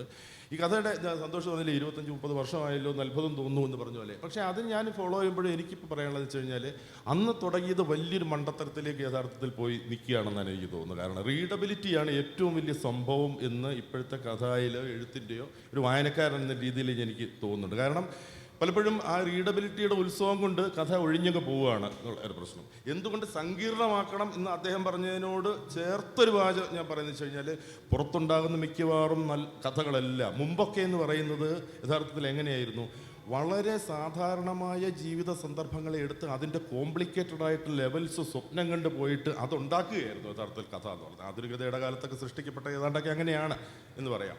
പക്ഷേ ഇപ്പോൾ എന്ന് പറയുന്നത് വളരെ ആർക്കും വേണ്ടാത്ത ജീവിത സാഹചര്യങ്ങളെ, ഉപേക്ഷിക്കപ്പെട്ട സാഹചര്യങ്ങളെ, കഥയ്ക്കോ പത്രപ്രവർത്തനത്തിനോ ഒരു കുന്തത്തിന് കൊള്ളാത്ത സന്ദർഭങ്ങളെപ്പോലും ഏറ്റവും അതേ രീതിയിൽ അവതരിപ്പിക്കുന്ന പറ്റി വരികയും അതിൻ്റെ പിന്നിൽ പല ലെയേഴ്സ് കിടക്കുകയും ചെയ്യുന്നു എന്നുള്ളൊരു വലിയ പ്രശ്നമുണ്ട്. നമ്മുടെ ഇപ്പം ഈ ജപ്പാൻ അങ്ങനെയുള്ള പ്രദേശത്തുള്ള കഥകളുടെയൊക്കെ സന്തോഷനെ കൂടുതലൊക്കെ അറിയാൻ അതിനെ പറ്റിയിട്ട് തന്നെ പറഞ്ഞല്ലേ. അപ്പം ഈ ലെയേഴ്സ് ഉണ്ടോ ഇല്ലയോ എന്നുള്ളൊരു വലിയൊരു പ്രശ്നമുണ്ട്. അത് കുറഞ്ഞു വരിക എന്നിരിക്കുന്നു. കാര്യം നേരെ ചൊവ്വേ വായിക്കാനുള്ള ഒരാൾക്ക് ഒരു ലെയർ മതി.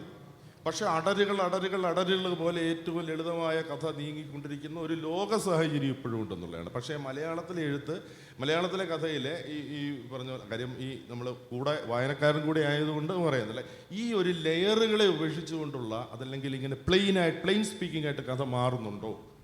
എനിക്ക് പറയുന്നത് ഞാൻ വേണമെങ്കിൽ നന്ദകുമാർ മാഷോട് കൂടെ നിൽക്കാം, കൂടുതൽ സങ്കീർണമാകണം എന്നുകൂടിയാണ് എനിക്ക് ഇതിനകത്ത് വേറൊരു കാര്യത്തിൽ പറയാനുള്ളത്.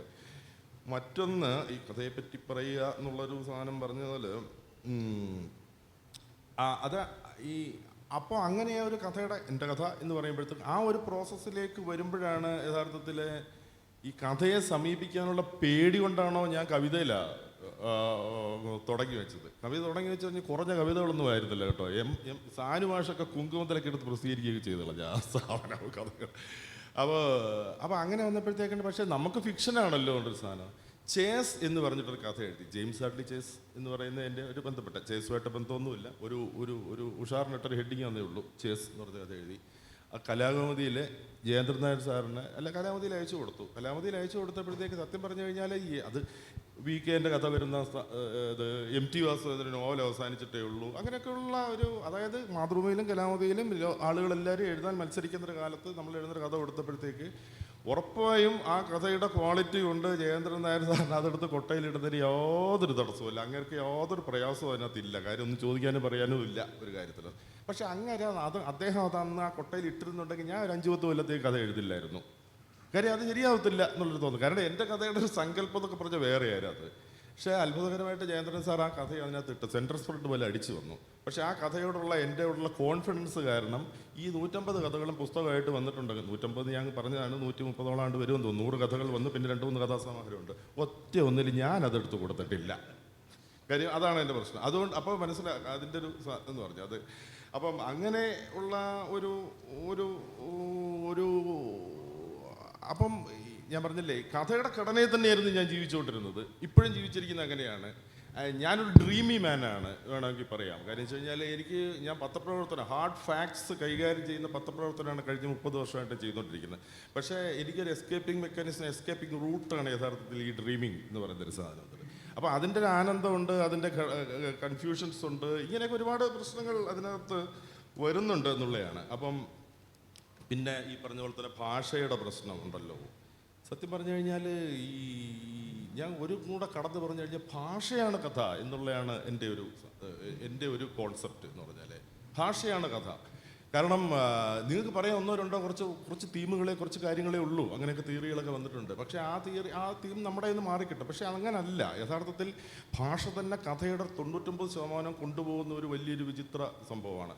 എനിക്ക് തോന്നിയിട്ടുള്ളൊരു സാധനം എന്ന് വെച്ച് കഴിഞ്ഞാൽ ഡിക്ഷണറി, ഇപ്പം പിന്നെ വീണ്ടും നന്ദകുമാർ എത്തുന്നു, നമ്മുടെ ശബ്ദധാരാവലിയിലെ ഡിക്ഷണറിയിലുള്ള മീനിങ് അല്ല ആ വാക്കിൻ്റെ മീനിങ് എനിക്ക് തോന്നിയിട്ടുണ്ട്. ലിറ്ററേച്ചറിലെ വാക്കിൻ്റെ മീനിങ് എന്ന് പറഞ്ഞാൽ ഡിക്ഷണറി മീനിങ് അല്ല. ഉദാഹരണം, ഞാൻ തൃശ്ശൂർ നമ്മുടെ ഈ റൗണ്ട്സിൻ്റെ അടുത്ത് പോയപ്പോഴത്തേക്ക് ഇവിടെയാണ് തൃശ്ശൂർ പൂരം നടക്കുന്ന സ്ഥലം കണ്ടിട്ടു. അപ്പോൾ ആന എന്നല്ലെങ്കിൽ ഉംബർട്ടോയൊക്കെ പോലുള്ള ചിഹ്നശാസ്ത്രജ്ഞന്മാർ ഉൻബർട്ടോയൊക്കെ പോലുള്ള ചിഹ്നശാസ്ത്രജ്ഞന്മാരൊക്കെ ഒരു വാക്കിൻ്റെ അർത്ഥം പറഞ്ഞു കൊടുത്തിട്ടുണ്ടല്ലോ. അതായത് വാക്ക് എങ്ങനത്താണ് വാക്ക്, അതിനകത്ത് സൂചകം, സൂചിതം എന്ന് പറഞ്ഞിട്ടുണ്ട് കാര്യങ്ങളുണ്ട്. വാക്ക് ഇപ്പോൾ ആന എന്നുള്ള വാക്ക് ന എന്നെഴുതും. ആനയെ നമുക്കറിയാമെങ്കിൽ നമുക്ക് മനസ്സിലായി പൂർണ്ണമായി എന്നുള്ളതാണ്. യഥാർത്ഥത്തിൽ അങ്ങനല്ല എന്ന് അദ്ദേഹം തന്നെ പിന്നീട് പറയുന്നുണ്ടെന്ന് തോന്നുന്നു. അതായത് ഇപ്പോൾ ഈ തൃശ്ശൂർ പൂരത്തിന് നടക്കുന്നവർക്ക് തൃശ്ശൂർ വിഭാഗത്തുള്ള ഒരാൾ ആന എന്ന് കേട്ട് കഴിഞ്ഞാൽ എന്തോ ഒരു സ്നേഹവും സന്തോഷമൊക്കെ ആയിരിക്കും, അല്ല സന്തോഷം അങ്ങനെ ഉള്ള. അതേസമയം ഞങ്ങളുടെ ഈ കൊല്ലത്തുള്ള ഏതെങ്കിലും ഉത്സവത്തിനൊക്കെ ആനയെ കാണുന്നത് ഈ ആ ഭാഗത്ത് നിന്ന് മിക്കവാറും ആന ഇടയുകയും ചെയ്യും. അങ്ങനെ ഒരു ആന ഇടയിൽ പെട്ടുപോയിട്ടുള്ള ഒരു ആളാണ് ഞാനെങ്കിൽ ആന എന്നുള്ള വാക്ക് കേട്ട് കഴിഞ്ഞാൽ ഏത് ഉറക്കത്തിലെങ്കിലും ഒരു കിടുങ്ങലാണ്. അപ്പോൾ യഥാർത്ഥത്തിൽ ലിറ്ററേച്ചറിൽ ആന എന്ന് പറഞ്ഞതിൻ്റെ വാക്കിൻ്റെ അർത്ഥം ആ 4 കാലുകളുടെ ജീവിയൊന്നുമില്ല. ഒന്നുകിൽ ആ ഭയങ്കര സന്തോഷം, ഒരു വാത്സല്യം, അല്ലെങ്കിൽ ആ കിടുങ്ങൽ എന്ന് പറയുന്നത്. ഇത് രണ്ടേ ഉള്ളൂ. അപ്പോൾ ആ ഭാഷയുടെ ആ പുതുക്കൽ വലിയൊരു പ്രശ്നമാണ്. അത് മാത്രമേ ഉള്ളൂ ഒരു കഥയുടെ ഒരു മോചനത്തിലേക്കുള്ളൊരു വഴി എന്നെനിക്ക് തോന്നുന്നു. ഭാഷയിലൂടെ പോകുമ്പോഴത്തേക്കിനെ കഥ വളരെ ഉന്മേഷപ്പെടും എന്നുള്ളതാണ് ഒരു കാര്യം. എനിക്ക് കഥ എന്ന് പറയുന്ന സാധനത്തിൽ എൻ്റെ കഥ എന്ന രീതിയിലോ എൻ്റെ ഇത് പറയാനുള്ളൊരു സംഭവം ഇതാണ്. പിന്നെ മാത്രമല്ല ഈ ഞാൻ പറഞ്ഞില്ലേ, അത് വേറെ പുതിയ, അതായത് ഞാനൊക്കെ കഥ എഴുത്ത് തുടങ്ങുന്ന കാലത്ത് ഞാൻ പറഞ്ഞായിരുന്നല്ലോ, അറിവ് എന്നത് പറയുന്നതിൻ്റെ ഒരു നിർവചനം മാറി എല്ലാവർക്കും ആക്സസ് ഉള്ള ഒരു സംഭവമായി തുടങ്ങുന്നു. നെറ്റ് വരുന്നു, നോക്കാം. അല്ലെങ്കിൽ ഡൽഹിയിൽ മാത്രം ചില കോളേജ് പ്രൊഫസർമാരുടെ കയ്യിലല്ല ഈ പുസ്തകങ്ങൾ, നമുക്ക് കിട്ടാൻ വഴിയുണ്ടെന്നൊക്കെ പറയുന്നതിൻ്റെ മറ്റൊരു വലിപ്പം പിടിച്ച സംക്രമകാലത്ത് നമ്മളിവിടെ എത്തിപ്പെട്ട് നിൽക്കുകയാണ്. നമ്മൾ ഈ ചാറ്റ് GPT എന്നും മറ്റൊക്കെ പറയുന്ന ഒരു സംഭവത്തിലേക്ക് വരുമ്പോഴത്തേക്ക് അറിവ് എന്ന് പറഞ്ഞാൽ ഒരാളുടെ സ്വത്തുനിന്ന് മാത്രമല്ല, നിങ്ങൾ ആ അറിവ് ഉണ്ടാക്കിയിട്ടൊരു കാര്യമില്ല. ഇപ്പം നമ്മുടെ സ്കൂളിലൊക്കെ പഠിക്കുന്ന ഞാൻ സ്കൂളിൽ വലിയ മിടുക്കനായ വിദ്യാർത്ഥിയൊക്കെ ആയിരുന്നു കേട്ടോ. ഇപ്പം അപ്പോൾ നമ്മൾ പഠിക്കുമ്പോൾ എന്താണ് ഏറ്റവും മിടുക്കനായിട്ട് ആരെയാണ് ഈ ഒരു ടീച്ചർ നോക്കുന്നത്? ഒരു ചോദ്യം ചോദിച്ചാൽ അപ്പോൾ ഉത്തരം പറയുന്ന ഒരാളെ, പാഠപുസ്തകത്തിന് വെളിയിലുള്ള ഒരു ചോദ്യം ചോദിച്ചാൽ ഉത്തരം പറയുന്ന ഒരാളെ, നല്ല ഉരുണ്ട കയ്യക്ഷരമുള്ള ഒരാൾ. ഇത് രണ്ടുമാണ് ഒരു മിടുക്കിൻ്റെ ഏറ്റവും പ്രശ്നം. ഇന്നിപ്പോൾ അങ്ങനെ ഒരു വിദ്യാർത്ഥിക്ക് ആവശ്യമുണ്ടോ? നമുക്ക് ആവശ്യമുണ്ടോ? നിങ്ങൾ ആരാണ് ഒരു അറിവിൻ്റെ കാര്യത്തിൽ ഒരു കുലപതി ആരാണ്? ഇനി നിങ്ങൾ എന്ത് അറിവ് പഠിച്ചു വന്നിരുന്നാലും ഞാൻ ഒറ്റ ഈ ഗൂഗിൾ നോക്കി നിങ്ങളെ ഞാൻ തോപ്പിക്കും. അപ്പോൾ അറിവ് നിങ്ങളുടെ ആരുടെയും സ്വന്തമല്ല എന്നുള്ളൊരു പ്രശ്നം അതാണ് ഒരു കാര്യം. അപ്പം അങ്ങനെയല്ലാത്ത അറിവിനപ്പുറത്തേക്കുള്ള ഒരു സംഭവം അന്വേഷിക്കുക എന്ന് പറയുന്ന ഒരു വലിയൊരു ദൗത്യം പുതിയ എഴുത്തുകാലത്തുണ്ട് എന്നല്ല. അറിവിന് അത്യത്തുള്ള അന്വേഷിക്കുകയോ അതിനുമായിട്ട് അഭിമുഖീകരിക്കുകയോ ചെയ്യുക എന്ന് പറയുന്നൊരു സംഭവമുണ്ട്. അപ്പോൾ അതിലേക്കുള്ളൊരു വലിയൊരു സംഭവമാണ്. ഇപ്പം ഞാൻ പറഞ്ഞില്ലേ, അതിൽ എഴുത്ത് എന്ത് മണ്ടത്തരത്തിൻ്റെ കാലത്താണ്, അല്ലെങ്കിൽ എന്ത് വിചിത്രമായ കാലത്താണ് നമ്മൾ ജീവിക്കുന്നത് ആലോചിക്കുക. ഏറ്റവും നമ്മുടെ ഏറ്റവും വലിയ സംഭവം അക്ഷരത്തിൻ്റെ ഒരു ഭംഗിയാണെന്നോ അല്ലെങ്കിൽ ആ രീതിയാണെന്നോ ഒക്കെയാണ്. ഒപ്പ് തന്നെ ഇടിപ്പിക്കുന്നത് നമുക്ക് അതിന് വേണ്ടിയിട്ടാണ്, ഒരു ഐഡൻറ്റിറ്റി ഉണ്ട് എന്നുള്ളത് വെച്ചിട്ടാണ് നമ്മൾ ഒപ്പിടിപ്പിക്കുന്നത്. ഇപ്പം എന്താ പറഞ്ഞാൽ, എങ്ങനെയുള്ള കാക്കിരി പുക്കിരി അക്ഷരമുള്ള ഞാൻ പോലും വാട്സാപ്പിൽ ഒരു സാധനം എഴുതി അങ്ങോട്ട് വിട്ട് കഴിഞ്ഞാൽ ഉരുണ്ട സാധനമായിട്ട് അച്ചടി യന്ത്രമായിട്ടൊക്കെ മാറി നിൽക്കുകയാണ്. അച്ചടി യന്ത്രം ഉൽപ്പാദിപ്പിച്ച ഒരു പാറ്റേൺ ഉള്ളൊരു സാധനമായിട്ട് മാറി. അതിപ്പോലും എനിക്ക് ഐഡൻറ്റിറ്റി ഇല്ല. പിന്നെന്തിനാണ് ഞാൻ ഉരുണ്ടാക്ഷരം എഴുതി പഠിപ്പിക്കുന്നത്? എന്തിനാണ് ഞാൻ ഈ സംഭവങ്ങളിൽ അറിവ് കൂടുതൽ ഇങ്ങനെ സമ്പാദിച്ചുകൊണ്ടിരിക്കുന്നത് എന്നുള്ളൊരു ചോദ്യമുണ്ട്. അപ്പം ആ അറിവിനപ്പുറത്തേക്ക് പോകാനുള്ള, അന്വേഷിക്കാനുള്ളൊരു ദൗത്യമാണ് യഥാർത്ഥത്തിൽ സിൻസിയറായിട്ടുള്ളൊരു റൈറ്റർ നോക്കേണ്ടതെന്നുള്ള എനിക്ക് തോന്നുന്നത്. പിന്നെ ഞാൻ പറഞ്ഞല്ലേ, പ്രത്യയശാസ്ത്രപരമായോ മറ്റു രീതിയിലുള്ള ചെറിയ കൂടിച്ചേരലുകളോ മറ്റു കാര്യങ്ങളിലോ ഒന്നും വളരെ ഈ കഥയ്ക്കൊന്നും അതിനകത്തുനിന്ന് വലിയ കാര്യമുണ്ടെന്ന് എനിക്ക് തോന്നുന്നില്ല. ഇനി ഈ പറഞ്ഞ പോലെ തന്നെ ആധുനികതയുടെ കാലത്തിൻ്റെ ഏറ്റവും വലിയ മഹാനായ ആൽബർ കമ്യു ഇത് തന്നെ പറഞ്ഞൊരു സാധനമുണ്ട്, ഭയങ്കര രസമാണ്. കമ്യു പറഞ്ഞ സ്വന്തം നിലയെ പറ്റിയപ്പോൾ കമ്യു പറഞ്ഞ ഇതാണ്: ആരും എൻ്റെ പിന്നാലെ നടക്കരുത്, എനിക്ക് നിങ്ങളെ നയിക്കാനൊന്നും പറ്റുമെന്ന് തോന്നുന്നില്ല, പിന്നെ ഞാൻ ആരുടെയും പിന്നാലെ നടക്കാൻ ആവശ്യപ്പെടരുത്, കാരണം നിങ്ങളെ അനുസരിക്കാൻ എനിക്ക് പറ്റിയെന്ന് വരില്ല, അല്ലെങ്കിൽ നിങ്ങളുടെ അനുയായിയാകാൻ എനിക്ക് പറ്റിയെന്ന് വരില്ല, നിങ്ങളെൻ്റെ സൈഡ് ചേർന്ന് ഒരു ഫ്രണ്ടായിട്ട് നടക്കുക എന്ന് പറഞ്ഞിട്ടുണ്ട്. അതുപോലെ ഇപ്പോൾ എൻ്റെ ഏറ്റവും വലിയ സന്തോഷം ഇതാണ്, ഞങ്ങളന്ന് അടിച്ചു നിന്ന 3 പേര് ഇവിടെയുണ്ട്, ഇന്നും സുഹൃത്തുക്കളായിട്ട് അടുത്തുണ്ട്. അതുപോലെ എല്ലാ കഥ എഴുതുന്നവരും കഥയും ഒരു സുഹൃത്തുക്കളായിട്ട് എൻ്റെ ഒപ്പം നിൽക്കണം എന്ന് മാത്രമാണ് എൻ്റെ ഒരു ആഗ്രഹം. ഇത്രയൊക്കെ തന്നെയാണ് എനിക്ക് കഥയെപ്പറ്റി പറയാറുള്ളത്. മുരളി സിതാരയുടെ അഗ്നി എന്ന കഥയെപ്പറ്റി പറഞ്ഞു. സിതാരയുടെ ആദ്യത്തെ സമാഹാരത്തിൻ്റെ പേര് വളരെ വിചിത്രമായിരുന്നു, അഗ്നിയും കഥകളും എന്നായിരുന്നു. അപ്പോൾ അഗ്നി കഥയല്ല എന്നുള്ള രീതിയിലൊന്ന് മാറ്റി നിർത്തിക്കൊണ്ടുള്ള ഒരു പരീക്ഷണമായിരുന്നു. അഗ്നി വളരെ അതിശക്തമായിട്ടൊരു കഥയായിരുന്നു ആ സമയത്ത്. നമ്മളിപ്പോൾ പലപ്പോഴും പ്രചരണായുധമായി മാറുന്ന കഥകളുടെ സ്വഭാവമല്ല, വളരെ സൗന്ദര്യം പുലർത്തുന്ന സൗന്ദര്യ സങ്കല്പങ്ങളൊക്കെ അനുകൂലിച്ച് പുലർത്തുന്ന വളരെ ധീരമായിട്ട് കഥ എഴുതുന്ന ഒരാളാണ് സിതാര. ഞങ്ങളുടെ തലമുറയിലാണ് കഥ എഴുതിയെങ്കിലും സിതാര ഞങ്ങളെക്കാളൊക്കെ ചെറുപ്പം ആളാണ്. നമ്മളിപ്പോൾ കാണുന്ന പല ഫെമിനിസ്റ്റ് ആശയങ്ങൾ, സ്വർഗരതിയെ പറ്റിയുള്ള ചില മനോഹരമായിട്ടുള്ള കഥകളൊക്കെ സിതാര എഴുതിയിട്ടുണ്ട്. സിതാരയുടെ എഴുത്ത് ജീവിതത്തിൽ ദീർഘമായിട്ടുള്ള ചില ഇടവേളകൾ വന്നിട്ടുണ്ട് എന്നും ഞാൻ വിഷമത്തോട് ഓർക്കുന്നു. സിതാര സ്വന്തം കഥയെപ്പറ്റി സംസാരിക്കും. വേദിയിലും സദസ്സിലുമുള്ള പ്രിയപ്പെട്ടവരെ, ഇവിടെ വന്ന് നിങ്ങൾക്കൊപ്പം സമയം പങ്കിടാൻ സാധിക്കുന്നതിലുള്ള സന്തോഷം പങ്കുവെച്ചുകൊണ്ട് വിഷയത്തിലേക്ക് കടക്കാം. എൻ്റെ കഥ എന്ന് കേൾക്കുമ്പോൾ സാഹിത്യത്തോട് താല്പര്യമുള്ള പലർക്കും മനസ്സിൽ വരുന്ന ആദ്യത്തെ പേര് ഒരുപക്ഷെ മാധവിക്കുട്ടിയുടേതാകാം. ചുരുങ്ങിയത് എനിക്കെങ്കിലും അതങ്ങനെയാണ്. ഒരു വിഷയം ആദ്യമായിട്ട് കേട്ടപ്പോൾ മാധവിക്കുട്ടിയാണ് എനിക്ക് ഓർമ്മ വന്നത്.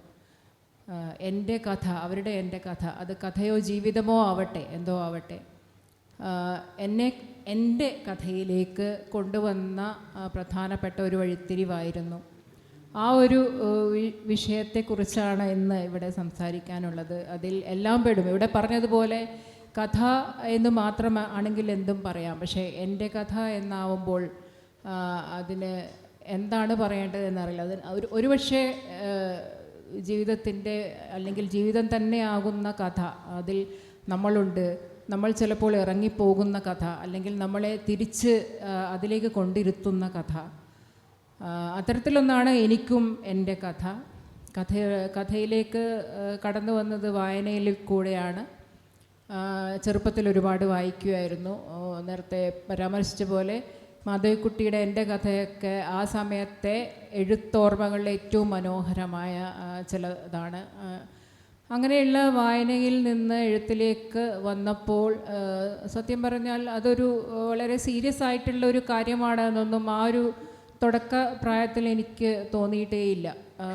ഞാൻ ആദ്യമായി ചെറുപ്പത്തിൽ കവിതകളൊക്കെ അത്യാവശ്യം കുത്തിക്കുറിക്കാറുണ്ടായിരുന്നു. കവിതകളിൽ നിന്ന് അവയെ വിളിക്കാൻ പോലും ആകുമോ എന്ന് എനിക്കറിയില്ല. പക്ഷെ ഒരു മാഗസിനുകളിലൊക്കെ കഥ അച്ചടിച്ച് വരുന്നതിൻ്റെ ഒരു തുടക്കം എന്ന് പറയുന്നത് ഒരു വനിതാ മാസികയുടെ ഒരു സമ്മാനം നേടിയതിൽ കൂടിയാണ്. കോളേജ് വിദ്യാർത്ഥികൾക്കായുള്ള ഒരു മത്സരത്തിലുള്ള സമ്മാനം. അതിന് അന്ന് 1500 രൂപയാണ് എനിക്ക് പ്രതിഫലമായിട്ട് കിട്ടിയത്. അന്നൊക്കെ അതായിരുന്നു വലിയ കാര്യം. എഴുത്തിലൊന്നും വലിയ ഇന്ന് നമ്മൾ കരുതുന്ന സാമൂഹിക പ്രതിബദ്ധതയോ അങ്ങനെയൊന്നും ഉള്ളതായിട്ടുള്ള ഒരു ചിന്തയോടെയൊന്നുമല്ല ഞാൻ എൻ്റെ കഥ എഴുത്തിലേക്ക് വന്നത്. അന്ന് അത്യാവശ്യം പോക്കറ്റ് മണി കിട്ടും.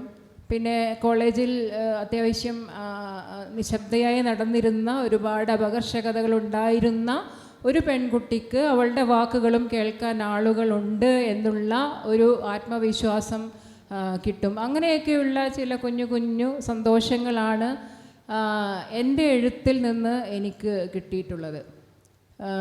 പിന്നെ ഇവിടെ പറഞ്ഞതുപോലെ എഴുത്ത് തുടർന്നപ്പോഴും നിരന്തരമായ ഇടവേളകൾ അതിനിടയിലുണ്ടായിരുന്നു. കഥ എഴുത്തിൻ്റെ ഇടയിൽ ഒരുപാട് വർഷങ്ങളൊക്കെ എഴുതാതിരുന്നിട്ടുണ്ട്. ഒരു സമാഹാരം ഇറങ്ങിയിട്ട് തന്നെ എനിക്ക് തോന്നുന്നു 10 വർഷമാവാറായി എന്ന് തോന്നുന്നു.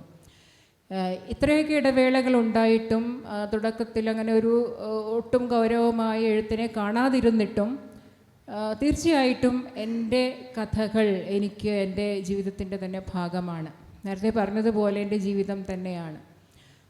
എപ്പോഴും ഞാൻ പലതവണ പറഞ്ഞിട്ടുണ്ട്, കഥകളുമായിട്ട് അല്ലെങ്കിൽ എഴുത്തുമായിട്ട് എനിക്കൊരു ലവ് ഹെയ്റ്റ് റിലേഷൻഷിപ്പാണ് ഉള്ളത്.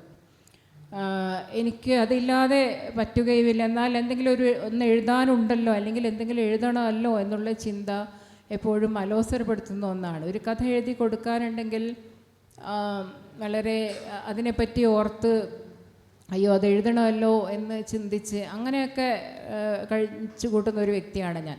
പക്ഷെ അതേസമയം തന്നെ അതില്ലാത്ത ഒരു എന്നെ എനിക്ക് സങ്കല്പിക്കാൻ പോലും ആവുകയുമില്ല. അപ്പം അങ്ങനെയുള്ള ഒരു ബന്ധമാണ് കഥകളുമായിട്ട് എനിക്ക് ഉള്ളത്. തീർച്ചയായിട്ടും എഴുത്ത് അല്ലെങ്കിൽ കഥകൾ എങ്ങനെയായിരിക്കണം എന്ന് അല്ലെങ്കിൽ എങ്ങനെ എഴുതണം എന്നതിനെക്കുറിച്ചുള്ള ഒരു എന്താ പറയുക, ഒരു സോ കോൾഡ് നിയമങ്ങളൊന്നും വെച്ചിട്ടല്ല ഒരിക്കലും ഞാൻ എഴുതിയിട്ടുള്ളത്. എഴുത്തിലേക്ക് അങ്ങനെ കടന്നു വന്നു, അത് അങ്ങനെ തുടർന്നു പോയി. പിന്നെ ഇവിടെ പലരും സൂചിപ്പിക്കുകയുണ്ടായി, ഇവിടെ ശ്രീ നന്ദകുമാറും ശ്രീ മുരളിയും ഒക്കെ പറഞ്ഞതുപോലെ കഥ എന്നുള്ളത് തീർച്ചയായിട്ടും ഒരു ഋജുരേഖയല്ല. ഒരാൾ ജനിച്ചു ജീവിച്ചു മരിച്ചു എന്നുള്ളത് ഒരു കഥയാവുന്നില്ല.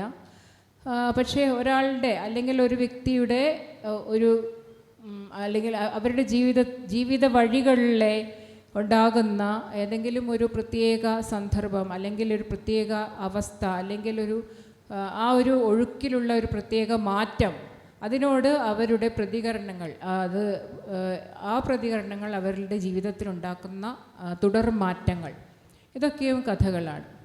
ഇത് പല രീതിയിൽ കഥകളായിട്ട് നമ്മുടെ മുമ്പിൽ എത്തുന്നുണ്ട്. ചിലതൊക്കെ നമ്മുടെ മനസ്സിനെ സ്പർശിക്കാറുണ്ട്. അത് എഴുത്തുകാരൻ്റെ കയ്യിലാണ്. അത് എത്രത്തോളം വിജയകരമായി ആ ജീവിത സന്ദർഭത്തെ ഒരു കഥയായി നമ്മുടെ മുന്നിൽ എത്തിച്ച് നമ്മുടെ ഹൃദയത്തെ അല്ലെങ്കിൽ വായനക്കാരൻ്റെ ഹൃദയത്തെ അത് സ്പർശിക്കുന്നുവോ എന്ന് തീരുമാനിക്കുന്നത് എഴുത്തുകാരൻ്റെ കൈയടക്കം തന്നെയാണ്. അതിൽ ചിലപ്പോൾ നമ്മൾ വിജയിച്ചേക്കാം, അല്ലെങ്കിൽ ചിലപ്പോൾ ആരെയും സ്പർശിക്കാതെ അത് കടന്നു പോയേക്കാം. എങ്കിലും എഴുതുക എന്നുള്ളത് ഒരു കർത്തവ്യമായിട്ട് തന്നെ ഇന്നത്തെ സാഹചര്യത്തിൽ പ്രത്യേകിച്ച് തീരുമാനിക്കണം, അല്ലെങ്കിൽ അങ്ങനെ കരുതേണ്ടതുണ്ട് എന്ന് ഞാൻ ചിന്തിക്കുകയാണ്. കാരണം നമ്മൾ ജീവിക്കുന്ന കാലത്ത് ആദ്യമൊക്കെ നമ്മൾ പറയും എഴുത്തിൻ്റെ സാമൂഹിക പ്രതിബദ്ധതയെക്കുറിച്ച് പറയാറുണ്ട്. ഇപ്പോൾ സാമൂഹിക പ്രതിബദ്ധത എന്നതിലുപരിയായിട്ട് നിരവധി ഇമോഷണലായിട്ടും സമൂഹത്തിന് വൈകാരികമായ ചില ആവശ്യങ്ങളുണ്ട്. ഓരോ സമൂഹത്തിനും ഓരോ വ്യക്തിക്കും ഓരോ വായനക്കാരനും അത്തരത്തിലുള്ള നിരവധി തലങ്ങളെ, ജീവിതത്തെ സംബന്ധിച്ച വൈകാരികമായിട്ടുള്ള സാമൂഹികമായിട്ടുള്ള അങ്ങനെ വ്യത്യസ്ത തലങ്ങളെ സ്പർശിക്കുന്ന വിഷയങ്ങളെക്കുറിച്ച് നമുക്ക് പറയാനുള്ളത് മറ്റുള്ളവരോട് പറയുക, അത് ആരുടെയെങ്കിലും ഹൃദയത്തെ സ്പർശിക്കാൻ അവസരമുണ്ടാക്കുക, അങ്ങനെ സ്പർശിക്കാനാവുക എന്നുള്ളതാണ് ഓരോ എഴുത്തുകാരൻ്റെയും ഒരു സ്വപ്നം എന്ന് പറയുന്നത്. ആ ഒരു ലക്ഷ്യത്തിൽ ഞാൻ വിജയിക്കുന്നുണ്ടോ എന്ന് എനിക്കറിയില്ല. എങ്കിൽ പോലും ഇവിടെ നേരത്തെ പറഞ്ഞതുപോലെ ശ്രീ രാജൻ പറഞ്ഞതുപോലെ എൻ്റെ ഏതെങ്കിലും ഒരു കഥ വായിച്ചിട്ട് വർഷങ്ങൾക്ക് മുമ്പ് എഴുതിയ, മിക്കവാറും അഗ്നി എന്ന കഥ വായിച്ചിട്ടുള്ള ആൾക്കാർ ആണ് എന്നെ ഇപ്പോഴും ഓർത്തിരിക്കുന്നത്. ഒരുപാട് 23 വർഷങ്ങൾക്ക് മുമ്പ് എഴുതിയ ഒരു കഥ ഓർത്തു വെച്ച് വഴിയിലൂടെ പോകുമ്പോൾ എന്നെ കണ്ട് സിതാരയല്ലേ എന്ന് ചോദിച്ചു. ആ ഒരു കഥയുടെ പേരിൽ അത് ചുരുക്കം പേരേ ഉണ്ടാവുള്ളൂ ആയിരിക്കാം, പക്ഷേ എങ്കിൽ പോലും അങ്ങനെയുള്ള ചില സന്തോഷങ്ങൾ എഴുത്തിൽ നിന്ന് ലഭിക്കാറുണ്ട് തീർച്ചയായിട്ടും. പിന്നെ മറ്റൊരു കാര്യം എന്നുള്ളത് കഥകളെ എങ്ങനെ നോക്കിക്കാണുന്നു, അല്ലെങ്കിൽ കഥയിലൂടെ ഞാൻ പറയാൻ ശ്രമിക്കുന്നത് എന്തെന്നാണ്. മിക്കപ്പോഴും എനിക്ക് തോന്നാറുണ്ട് ജീവിതത്തെ വളരെ പോസിറ്റീവായിട്ട് കാണാൻ ശ്രമിക്കുന്ന ഒരാളാണ് ഞാൻ. ലൈഫ് ഈസ് ബ്യൂട്ടിഫുൾ എന്ന് എപ്പോഴും സ്വയം പറഞ്ഞുകൊണ്ടിരിക്കുന്ന ഒരു വ്യക്തിയാണ് ഞാൻ. എൻ്റെ വ്യക്തി ജീവിതത്തിൽ നിരന്തരമായ ദുരന്തങ്ങൾ ഉണ്ടായിക്കൊണ്ടിരിക്കുമ്പോഴും അതിൽ നിന്നെല്ലാം എഴുന്നേറ്റ് നിൽക്കാൻ, നിന്ന് നടക്കാൻ, തല ഉയർത്തിപ്പിടിച്ച് എണീച്ച് നിൽക്കാൻ എനിക്ക് കരുത്ത് പകരുന്നത് ഈ ഒരു ചിന്താഗതിയാണ്. അതിൽ എത്രത്തോളം സാങ്കത്യം ഉണ്ടെന്നൊന്നും എനിക്കറിയില്ല. പക്ഷെ അത് ഒരു ദൈവമുണ്ടോ ഇല്ലയോ എന്ന് നമുക്കറിയില്ലെങ്കിലും ദൈവത്തിൽ വിശ്വസിക്കുന്നത് പോലെ ജീവിതം മനോഹരമാണ് എന്ന് ഞാൻ വിശ്വസിക്കാൻ ശ്രമിച്ചുകൊണ്ടേയിരിക്കുകയാണ്. ഒരുപക്ഷെ വിശ്വസിക്കുക തന്നെയാണ്. ആ ഒരു ജീവിതത്തിൻ്റെ മനോഹാരിതയെ കഥകളിലും കൊണ്ടുവരാൻ ഞാൻ മനഃപൂർവ്വമായിട്ടും ശ്രമിക്കാറുണ്ട്. കാരണം എൻ്റെ മിക്ക കഥകളിലും ഞാൻ ഒരു സ്ത്രീ ആയതുകൊണ്ട് തന്നെ ഇന്ന് നമുക്കറിയാം പാർശ്വവൽക്കരിക്കപ്പെട്ട ഒരു വിഭാഗമായിട്ടാണ് സ്ത്രീകളെ കണ്ടുപോരുന്നത്. ഇന്ന് വളരെയധികം സ്ത്രീ മുന്നേറ്റങ്ങൾ നടന്നുകൊണ്ടിരിക്കുന്നുണ്ട് എല്ലാ മേഖലയിലും. എങ്കിൽ പോലും സ്ത്രീകളുടെ പൊതുവായ അവസ്ഥയ്ക്ക് വലിയ മാറ്റമൊന്നും വന്നിട്ടുണ്ട് എന്ന് ഞാൻ വിശ്വസിക്കുന്നില്ല. അപ്പം അങ്ങനെയുള്ള ഒരു അന്തരീക്ഷത്തിൽ നമ്മുടെ എഴുത്തിലൂടെ എന്തെങ്കിലും നമ്മൾ സ്ത്രീകളെക്കുറിച്ച് എഴുതുമ്പോൾ, അല്ലെങ്കിൽ സ്ത്രീകൾക്ക് നേരിടേണ്ടി വരുന്ന പ്രശ്നങ്ങളെക്കുറിച്ച് എഴുതുമ്പോൾ ഒരു പ്രതീക്ഷയുടെ ഒരു തുണ്ടെങ്കിലും അവശേഷിപ്പിക്കാൻ ഞാൻ ശ്രമിക്കാറുണ്ട്. അതൊരു എന്താ പറയുക, ഒരു സ്ത്രീയുടേതായ അല്ലെങ്കിൽ പുരുഷന്മാരുടേതും ആരുടേതായാലും, ഞാൻ സ്ത്രീ ആയതുകൊണ്ട് ഒരു സ്ത്രീകളുടേതായ മാനസിക വ്യാപാരങ്ങളാണ് എനിക്ക് കൂടുതൽ അടുത്തറിയുന്നത് എന്നുകൊണ്ടാണ് ഞാൻ അതിനെപ്പറ്റി കൂടുതലായി എഴുതുന്നത് എന്ന് മാത്രം. അപ്പോൾ ആരുടേതായാലും ജീവിതത്തിലേക്ക് ഒരു നന്മയുടെ തുണ്ടെങ്കിലും, അല്ലെങ്കിൽ ഒരു പ്രതീക്ഷയുടെ തുണ്ട്, അല്ലെങ്കിൽ ഒരു കരുത്തിൻ്റെ ഒരു തുണ്ട് ചേർത്ത് വയ്ക്കാൻ എൻ്റെ കഥകളിൽ ഞാൻ മനഃപൂർവ്വമായി തന്നെ ശ്രമിക്കാറുണ്ട്. അതാണ് എൻ്റെ കഥകളിൽ എനിക്ക് ഏറ്റവും കൂടുതലായി ചെയ്യാനുള്ളത്. ഈ പാനലിലെ ഏറ്റവും പുതിയ തലമുറയുടെ പ്രതിനിധിയാണ് ശ്യാംകൃഷ്ണൻ. നന്ദൻ എൻജിനീയറാന്ന് പറഞ്ഞ പോലെ ശ്യാം ഒരു മെഡിക്കൽ ഡോക്ടറാണ്. ഒരു ചരിത്രം ആലോചിച്ച് കഴിഞ്ഞാൽ ലോകത്തിലെ ഏറ്റവും വലിയൊരു കഥാകൃത്ത് മെഡിക്കൽ ഡോക്ടറായിരുന്നു ചെക്കോവ്. അപ്പോൾ ശ്യാമിൻ്റെ കഥാ സമാഹാരം കഴിഞ്ഞ വർഷമാണ് പുറത്തിറങ്ങുന്നത്. മഹേഷിൻ്റെ പ്രതികാരം എന്ന പേരിലൊരു കഥ അദ്ദേഹത്തിൻ്റെ മാതൃഭൂമി ആഴ്ച പതിപ്പിൽ, അതാണ് ഞാൻ ആദ്യമായിട്ട് വായിക്കുന്ന കഥ. അത് സന്ദർഭവശാൽ ഈ വിക്ടോറിയ കോളേജിൽ ഒരു സെമിനാറിൽ പോയപ്പോൾ അത് സംസാരിക്കുകയുണ്ടായി ഞാൻ ആ കഥയെ പറ്റിയിട്ട്. അപ്പോൾ 2 അഭാവങ്ങൾ കൊണ്ട് കഥ സൃഷ്ടിച്ചതാണ്. അത് വളരെ മനോഹരമായിട്ടൊരു ക്രാഫ്റ്റ് അതിലുപയോഗിച്ചിട്ടുണ്ട്. 2 ലൈംഗികാവയവങ്ങൾ നഷ്ടപ്പെട്ട ആളുകളുടെ ഒരു പ്രണയമാണ്. അത് വളരെ സറ്റിലായിട്ട് പറയാൻ കഴിഞ്ഞു എന്നുള്ളതാണ് ശ്യാമിൻ്റെ ഒരു വിജയം. തീർച്ചയായിട്ടും ശ്യാം പുതിയ കഥയെ നോക്കിക്കാണുന്നത്, പുതിയ അദ്ദേഹത്തിൻ്റെ ജനറേഷനിൽ ഒരുപാട് നല്ല കഥാകൃത്തുക്കളുണ്ട്, അവരുടെ ഒരു പ്രതിനിധിയാണ്.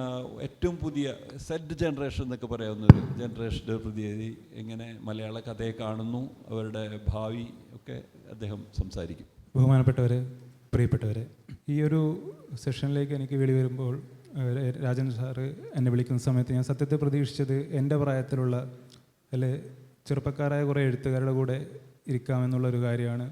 പക്ഷെ ഇത്രയും തലമുതിർന്ന ഒരു മലയാള സാഹിത്യത്തിൻ്റെ ഈ പറഞ്ഞ വർണ്ണരാജിയിലെ 2 അറ്റത്ത് നിൽക്കുന്ന ഒരു കൂട്ടത്തിലേക്ക് ഞാൻ എത്തുന്നത് സത്യത്തിൽ എന്നെ അത്ഭുതപ്പെടുത്തുകയാണ് ഉണ്ടായത്. ഞാൻ ഹൈസ്കൂളിൽ പഠിക്കുന്ന കാലത്ത് എൻ്റെ ഫിസിക്സ് അധ്യാപകൻ അദ്ദേഹം പറയുകയുണ്ടായി, ഒരു തിയറം എന്തോ പഠിപ്പിച്ചിട്ട് അദ്ദേഹം പറഞ്ഞു, നിങ്ങളും ഇതുപോലെ വലുതായി കഴിഞ്ഞിട്ട് പുതിയ ഓരോ തിയറമോ അല്ലെങ്കിൽ നിങ്ങളുടെ പേരിൽ എന്തെങ്കിലുമൊക്കെ കണ്ടുപിടിക്കണം. അപ്പോൾ എൻ്റെ ഒരു സുഹൃത്ത് എഴുന്നേറ്റ് ചോദിച്ചതാണ്, സർ കണ്ടുപിടിക്കാനുള്ളതൊക്കെ ഓൾറെഡി എഡിസണും ഐൻസ്റ്റീനും ഒക്കെ കണ്ടുപിടിച്ചു, ഞങ്ങളിനി എന്ത് കണ്ടുപിടിക്കാനാണ്? ആ ഒരു കാര്യമാണ് പലപ്പോഴും കഥയെപ്പറ്റി ചിന്തിക്കുമ്പോൾ അല്ലെങ്കിൽ കഥയിലേക്ക് ആലോചിക്കുമ്പോൾ എനിക്ക് തോന്നിയിട്ടുള്ളത്. ഇവരൊക്കെ ഒരുപാട് എഴുതി കഴിഞ്ഞതാണ്, ഇനി ഞാൻ എന്ത് എഴുതാനാണെന്നുള്ളൊരു ചോദ്യം. കഥ എഴുതുക അല്ലെങ്കിൽ കഥ പറയുക എന്നാണ് നമ്മൾ പറയുന്നത്. അത് ഒരു ആശയമോ രാഷ്ട്രീയമോ അല്ലെങ്കിൽ മുദ്രാവാക്യമോ ഒന്നും ആയി മാറേണ്ട. കഥയ്ക്ക് വേണ്ടിയുള്ളതാണ്, അല്ലെങ്കിൽ കഥ പറയുക എന്നുള്ളൊരു കാര്യമാണ്. ഒരുപക്ഷെ നമ്മുടെ എല്ലാവരും ഒരു സൗഹൃദ കൂട്ടായ്മകളിൽ, നാട്ടുപുറങ്ങളിൽ, അല്ലെങ്കിൽ നമ്മുടെയൊക്കെ ഒരു ട്രെയിനിൽ യാത്ര ചെയ്യുകയാണെങ്കിൽ നന്നായി കഥ പറയാൻ പറ്റുന്ന അല്ലെങ്കിൽ നന്നായി കാര്യങ്ങൾ അവതരിപ്പിക്കുന്ന ഒരുപാട് ആളുകളുണ്ടാവും. പക്ഷെ അവരൊന്നുമല്ല മികച്ച എഴുത്തുകാരായിട്ടോ അല്ലെങ്കിൽ അവരും നമ്മൾ മികച്ച എഴുത്തുകാരായിട്ട് നമ്മുടെ മനസ്സിൽ പതിയുന്ന ആൾക്കാരല്ല. ഒരുപക്ഷെ മലയാളത്തിൽ ഏറ്റവും ജനപ്രീതിയുള്ള അല്ലെങ്കിൽ ഏറ്റവും ഔന്നത്യത്തിലുള്ളൊരു എഴുത്തുകാരെന്ന് പറയാവുന്നത് MT വാസുദേവൻ നായരായിരിക്കും. അദ്ദേഹത്തിൻ്റെ അടുപ്പക്കാരൊക്കെ പറഞ്ഞു കേട്ടിട്ടുള്ളൊരു കാര്യം, അദ്ദേഹം ഒരുപാട് സംസാരിക്കുന്ന ഒരാളല്ല, മൃദുഭാഷിയാണ്. പലപ്പോഴും മൂളലുകൾ, മൗനങ്ങൾ, ഇതൊക്കെയായിരിക്കും അദ്ദേഹത്തിൻ്റെ മറുപടി. പക്ഷേ ഈ ഒരു മൂളലുകൾ അല്ലെങ്കിൽ ഈ ഒരു മൗനങ്ങൾ അദ്ദേഹം എഴുത്തിലും കാത്തു സൂക്ഷിക്കുന്നു എന്നുള്ളതായിരിക്കാം അദ്ദേഹത്തിൻ്റെ കഥകളെ മറ്റുള്ളവരിൽ നിന്ന് വ്യത്യസ്തമാക്കുന്നത്, അല്ലെങ്കിൽ വായനക്കാരന് ചിന്തിക്കാനുള്ളൊരു സ്പേസ്. എന്നെ സംബന്ധിച്ചിടത്തോളം ഞാൻ വായിക്കാൻ ഇഷ്ടപ്പെടുന്നൊരു കഥ, അല്ലെങ്കിൽ ഞാൻ നല്ല കഥ എന്ന് വിശ്വസിക്കുന്നത്, വായിച്ചു കഴിഞ്ഞിട്ടും തിരിച്ചു വന്നിട്ട് വായനക്കാരന് ഇതിവിടെ ഉണ്ടായിരുന്നല്ലോ, ഇങ്ങനൊരു മൗനം ഞാൻ പൂരിപ്പിക്കേണ്ടതുണ്ടല്ലോ എന്ന് ചോദിക്കാൻ പറ്റുന്ന കഥകൾ, വായനക്കാരനെ എവിടെ കുടുക്കിയിടുന്ന കഥകൾ, അതാണ് മികച്ച കഥകൾ എന്നാണ് ഞാൻ വിശ്വസിക്കുന്നൊരു കാര്യം. പിന്നെ മറ്റൊരു കാര്യം, കഥകൾ അനുഭവത്തിൽ നിന്നുള്ളത് ആവണം, അല്ലെങ്കിൽ കഥകൾ ഒരു എത്രത്തോളം എൻ്റെ കഥയാണ് ഞാൻ എഴുതിയിട്ടുള്ളത് എന്ന് എനിക്ക് സംശയമുണ്ട്. കാരണം എന്നെ സംബന്ധിച്ചിടത്തോളം ഭയങ്കരമായൊരു അനുഭവങ്ങളിലൂടെ അല്ലെങ്കിൽ അനുഭവ സഞ്ചയത്തിലൂടെ കടന്നു പോയ ഒരാളൊന്നുമല്ല ഞാൻ. ഒരു മിഡിൽ ക്ലാസ് കുടുംബത്തിൽ ജനിച്ച് ഒരു വ്യക്തി ജീവിതത്തിൽ സാധാരണമായ രീതിയിൽ പറയത്തക്കതായി ഒന്നുമില്ല. ഇനി സാമൂഹിക അന്തരീക്ഷത്തിലാണെങ്കിൽ ഒരുപക്ഷെ ഞാനൊക്കെ വളർന്നു വന്നൊരു കാലം ഭയങ്കര സംഘർഷഭരിതമായ ഭയങ്കരം ഒരു കലാപങ്ങൾ നടന്നൊരു കാലമായിരുന്നില്ല. ബാബരി മസ്ജിദൊക്കെ അതിനു മുമ്പേ അവർ പൊളിച്ചു കളഞ്ഞിട്ടുണ്ട്. അപ്പോൾ എൻ്റെ ഒരു കുട്ടിക്കാലത്തോ അല്ലെങ്കിൽ എൻ്റെ ഒരു വളർന്നു വരുന്ന കാലഘട്ടത്തിൽ ഒരുപക്ഷെ ഇപ്പോഴൊക്കെ ആയിരിക്കും ഇരുണ്ട കാലഘട്ടം എന്ന് വിശേഷിപ്പിക്കാൻ പറ്റുന്നൊരു കാലം. ഇനി നൊസ്റ്റാൾജിയുടെ കാര്യം പറയുകയാണെങ്കിൽ എൻ്റെ അമ്മയൊക്കെ വളരെ നൊസ്റ്റാൾജിയോട് പറയുന്നത് കേട്ടിട്ടുണ്ട്. ഇപ്പോൾ ഈ പറഞ്ഞ പോലെ പണ്ട് ദൂരദർശനിലെ സീരിയലുകൾ, അല്ലെങ്കിൽ ദൂരദർശൻ എന്ന് പറഞ്ഞൊരു നൊസ്റ്റാൾജി. പക്ഷേ എന്നെ സംബന്ധിച്ചിടത്തോളം ഞാൻ കടന്നു വന്നിട്ടുള്ളൊരു കാലഘട്ടത്തിലൂടെ അങ്ങനെ നൊസ്റ്റാൾജിയായി മാറാനുള്ളൊരു സമയം ഒന്നിനുമില്ല. ഇപ്പം നോക്കിയ മൊബൈൽ, നമ്മൾ കീപാഡ് ഉപയോഗിച്ചിരിക്കുന്ന നോക്കിയ മൊബൈൽ, അതൊരു നൊസ്റ്റാൾജിയായി മാറിയിട്ടില്ല. അതിനു മുമ്പ് തന്നെ ടച്ചിലേക്ക് വന്നു, അത് കൂടുതൽ സൗകര്യപ്രദമായിരുന്നു. എനിക്ക് നോക്കിയ മൊബൈൽ ഒരു നൊസ്റ്റാൾജി അല്ല, അത് ഞാൻ ഉപയോഗിച്ചിട്ടുണ്ട്, അത്രേ ഉള്ളൂ. അപ്പോൾ എന്താണ് എനിക്ക് പറയാനുള്ളത് എന്നുള്ളൊരു കാര്യം, അപ്പോഴും നമുക്ക് പറയാനുള്ള കുറച്ച് കാര്യങ്ങൾ, സാർവത്രികമായ മനുഷ്യൻ്റെ ദുഃഖങ്ങളുണ്ട്, വീണ്ടും ആവർത്തിക്കപ്പെടുന്നതായിരിക്കാം, എന്നാലും ആ ദുഃഖങ്ങൾ അവിടെ നിലനിൽക്കുന്നുണ്ട്. പിന്നെ വേദനകൾ, അല്ലെങ്കിൽ സമൂഹത്തിൽ നമുക്ക് പ്രതികരിക്കണമെന്ന് തോന്നുന്ന ചില കാര്യങ്ങൾ. അപ്പോൾ ഞാൻ വളരെ ഇഷ്ടപ്പെടുന്നൊരു എഴുത്തുകാരാണ് ഈ സന്തോഷ് കുമാർ സാർ. അദ്ദേഹത്തിൻ്റെ എൻ്റെ പുസ്തകത്തിൻ്റെ ബ്ലർബ് എഴുതിയത് അദ്ദേഹമാണ്. അദ്ദേഹത്തെ ഞാൻ വളരെ ഫോളോ ചെയ്യുന്ന ഒരാളാണ്. അദ്ദേഹം ഒരു ഇൻ്റർവ്യൂവിൽ അദ്ദേഹത്തിൻ്റെ ഒരു നാരകങ്ങളുടെ ഉപമ എന്ന് പറഞ്ഞ കഥയെപ്പറ്റി ഞാൻ വായിച്ചിട്ടുണ്ട്. നാരകങ്ങളുടെ ഉപമ എന്ന് വെച്ച് കഴിഞ്ഞാൽ ഒരുപക്ഷെ ലോകോത്തരം എന്ന് വിശേഷിപ്പിക്കാൻ പറ്റുന്ന ഞാൻ വിശ്വസിക്കുന്നൊരു കഥയാണ്. അതിൽ തമാനെ എന്ന് പറഞ്ഞൊരു കഥാപാത്രം, 6 വിരലുകളുള്ളൊരു കഥാപാത്രം. ആ 6 വിരലുകളുള്ള കഥാപാത്രം അദ്ദേഹം പറഞ്ഞിട്ടുള്ളത് ശരിക്കും അദ്ദേഹത്തിൻ്റെ അധ്യാപകനായിരുന്നു. അദ്ദേഹം പഠിക്കുന്ന കാലത്തോ അധ്യാപകന എന്തോ ആയിരുന്നു എന്ന് അഭിമുഖത്തിൽ വായിച്ചിട്ടുണ്ട്. തമാനെ എന്ന് പറഞ്ഞ അദ്ദേഹത്തിൻ്റെ ജോലി സംബന്ധമായ ഒരു ജൂനിയർ ഉണ്ടായിരുന്നു. അപ്പോൾ ഈ 6 വിരലുകളുടെ അധ്യാപകൻ, തമാനെ എന്ന് പറഞ്ഞൊരു ജൂനിയർ, ഈ 2 ക്യാരക്ടറിനെയും അദ്ദേഹം ഒട്ടും ബന്ധമില്ലാത്ത ഒരു പുരാവസ്തു ഗവേഷണ മേഖലയിൽ പ്രതിഷ്ഠിക്കുകയും ആ കഥാപാത്രത്തിന് അദ്ദേഹം കൊടുക്കുന്ന എല്ലാ ഡിസ്ക്രിപ്ഷനും കറക്റ്റാണ്, സത്യമാണ്. പക്ഷേ അയാൾ പുരാവസ്തു ഗവേഷണമൊന്നുമല്ല. ആ കഥാപാത്രത്തിൽ 6 വിരലുകളുടെ ആ കഥാപാത്രത്തോട് അദ്ദേഹത്തിന് തോന്നിയത് അത് സത്യസന്ധമായ റിയാക്ഷനാണ്. അപ്പോൾ ആ ഒരു സത്യത്തെ അദ്ദേഹത്തിൻ്റെ മിഥ്യയിൽ, ആ ഒരു ഫ്രിക്ഷനിൽ പ്രതിഷ്ഠിക്കുമ്പോൾ ഒരു മികച്ച കഥ ഉണ്ടായി വരികയാണ്.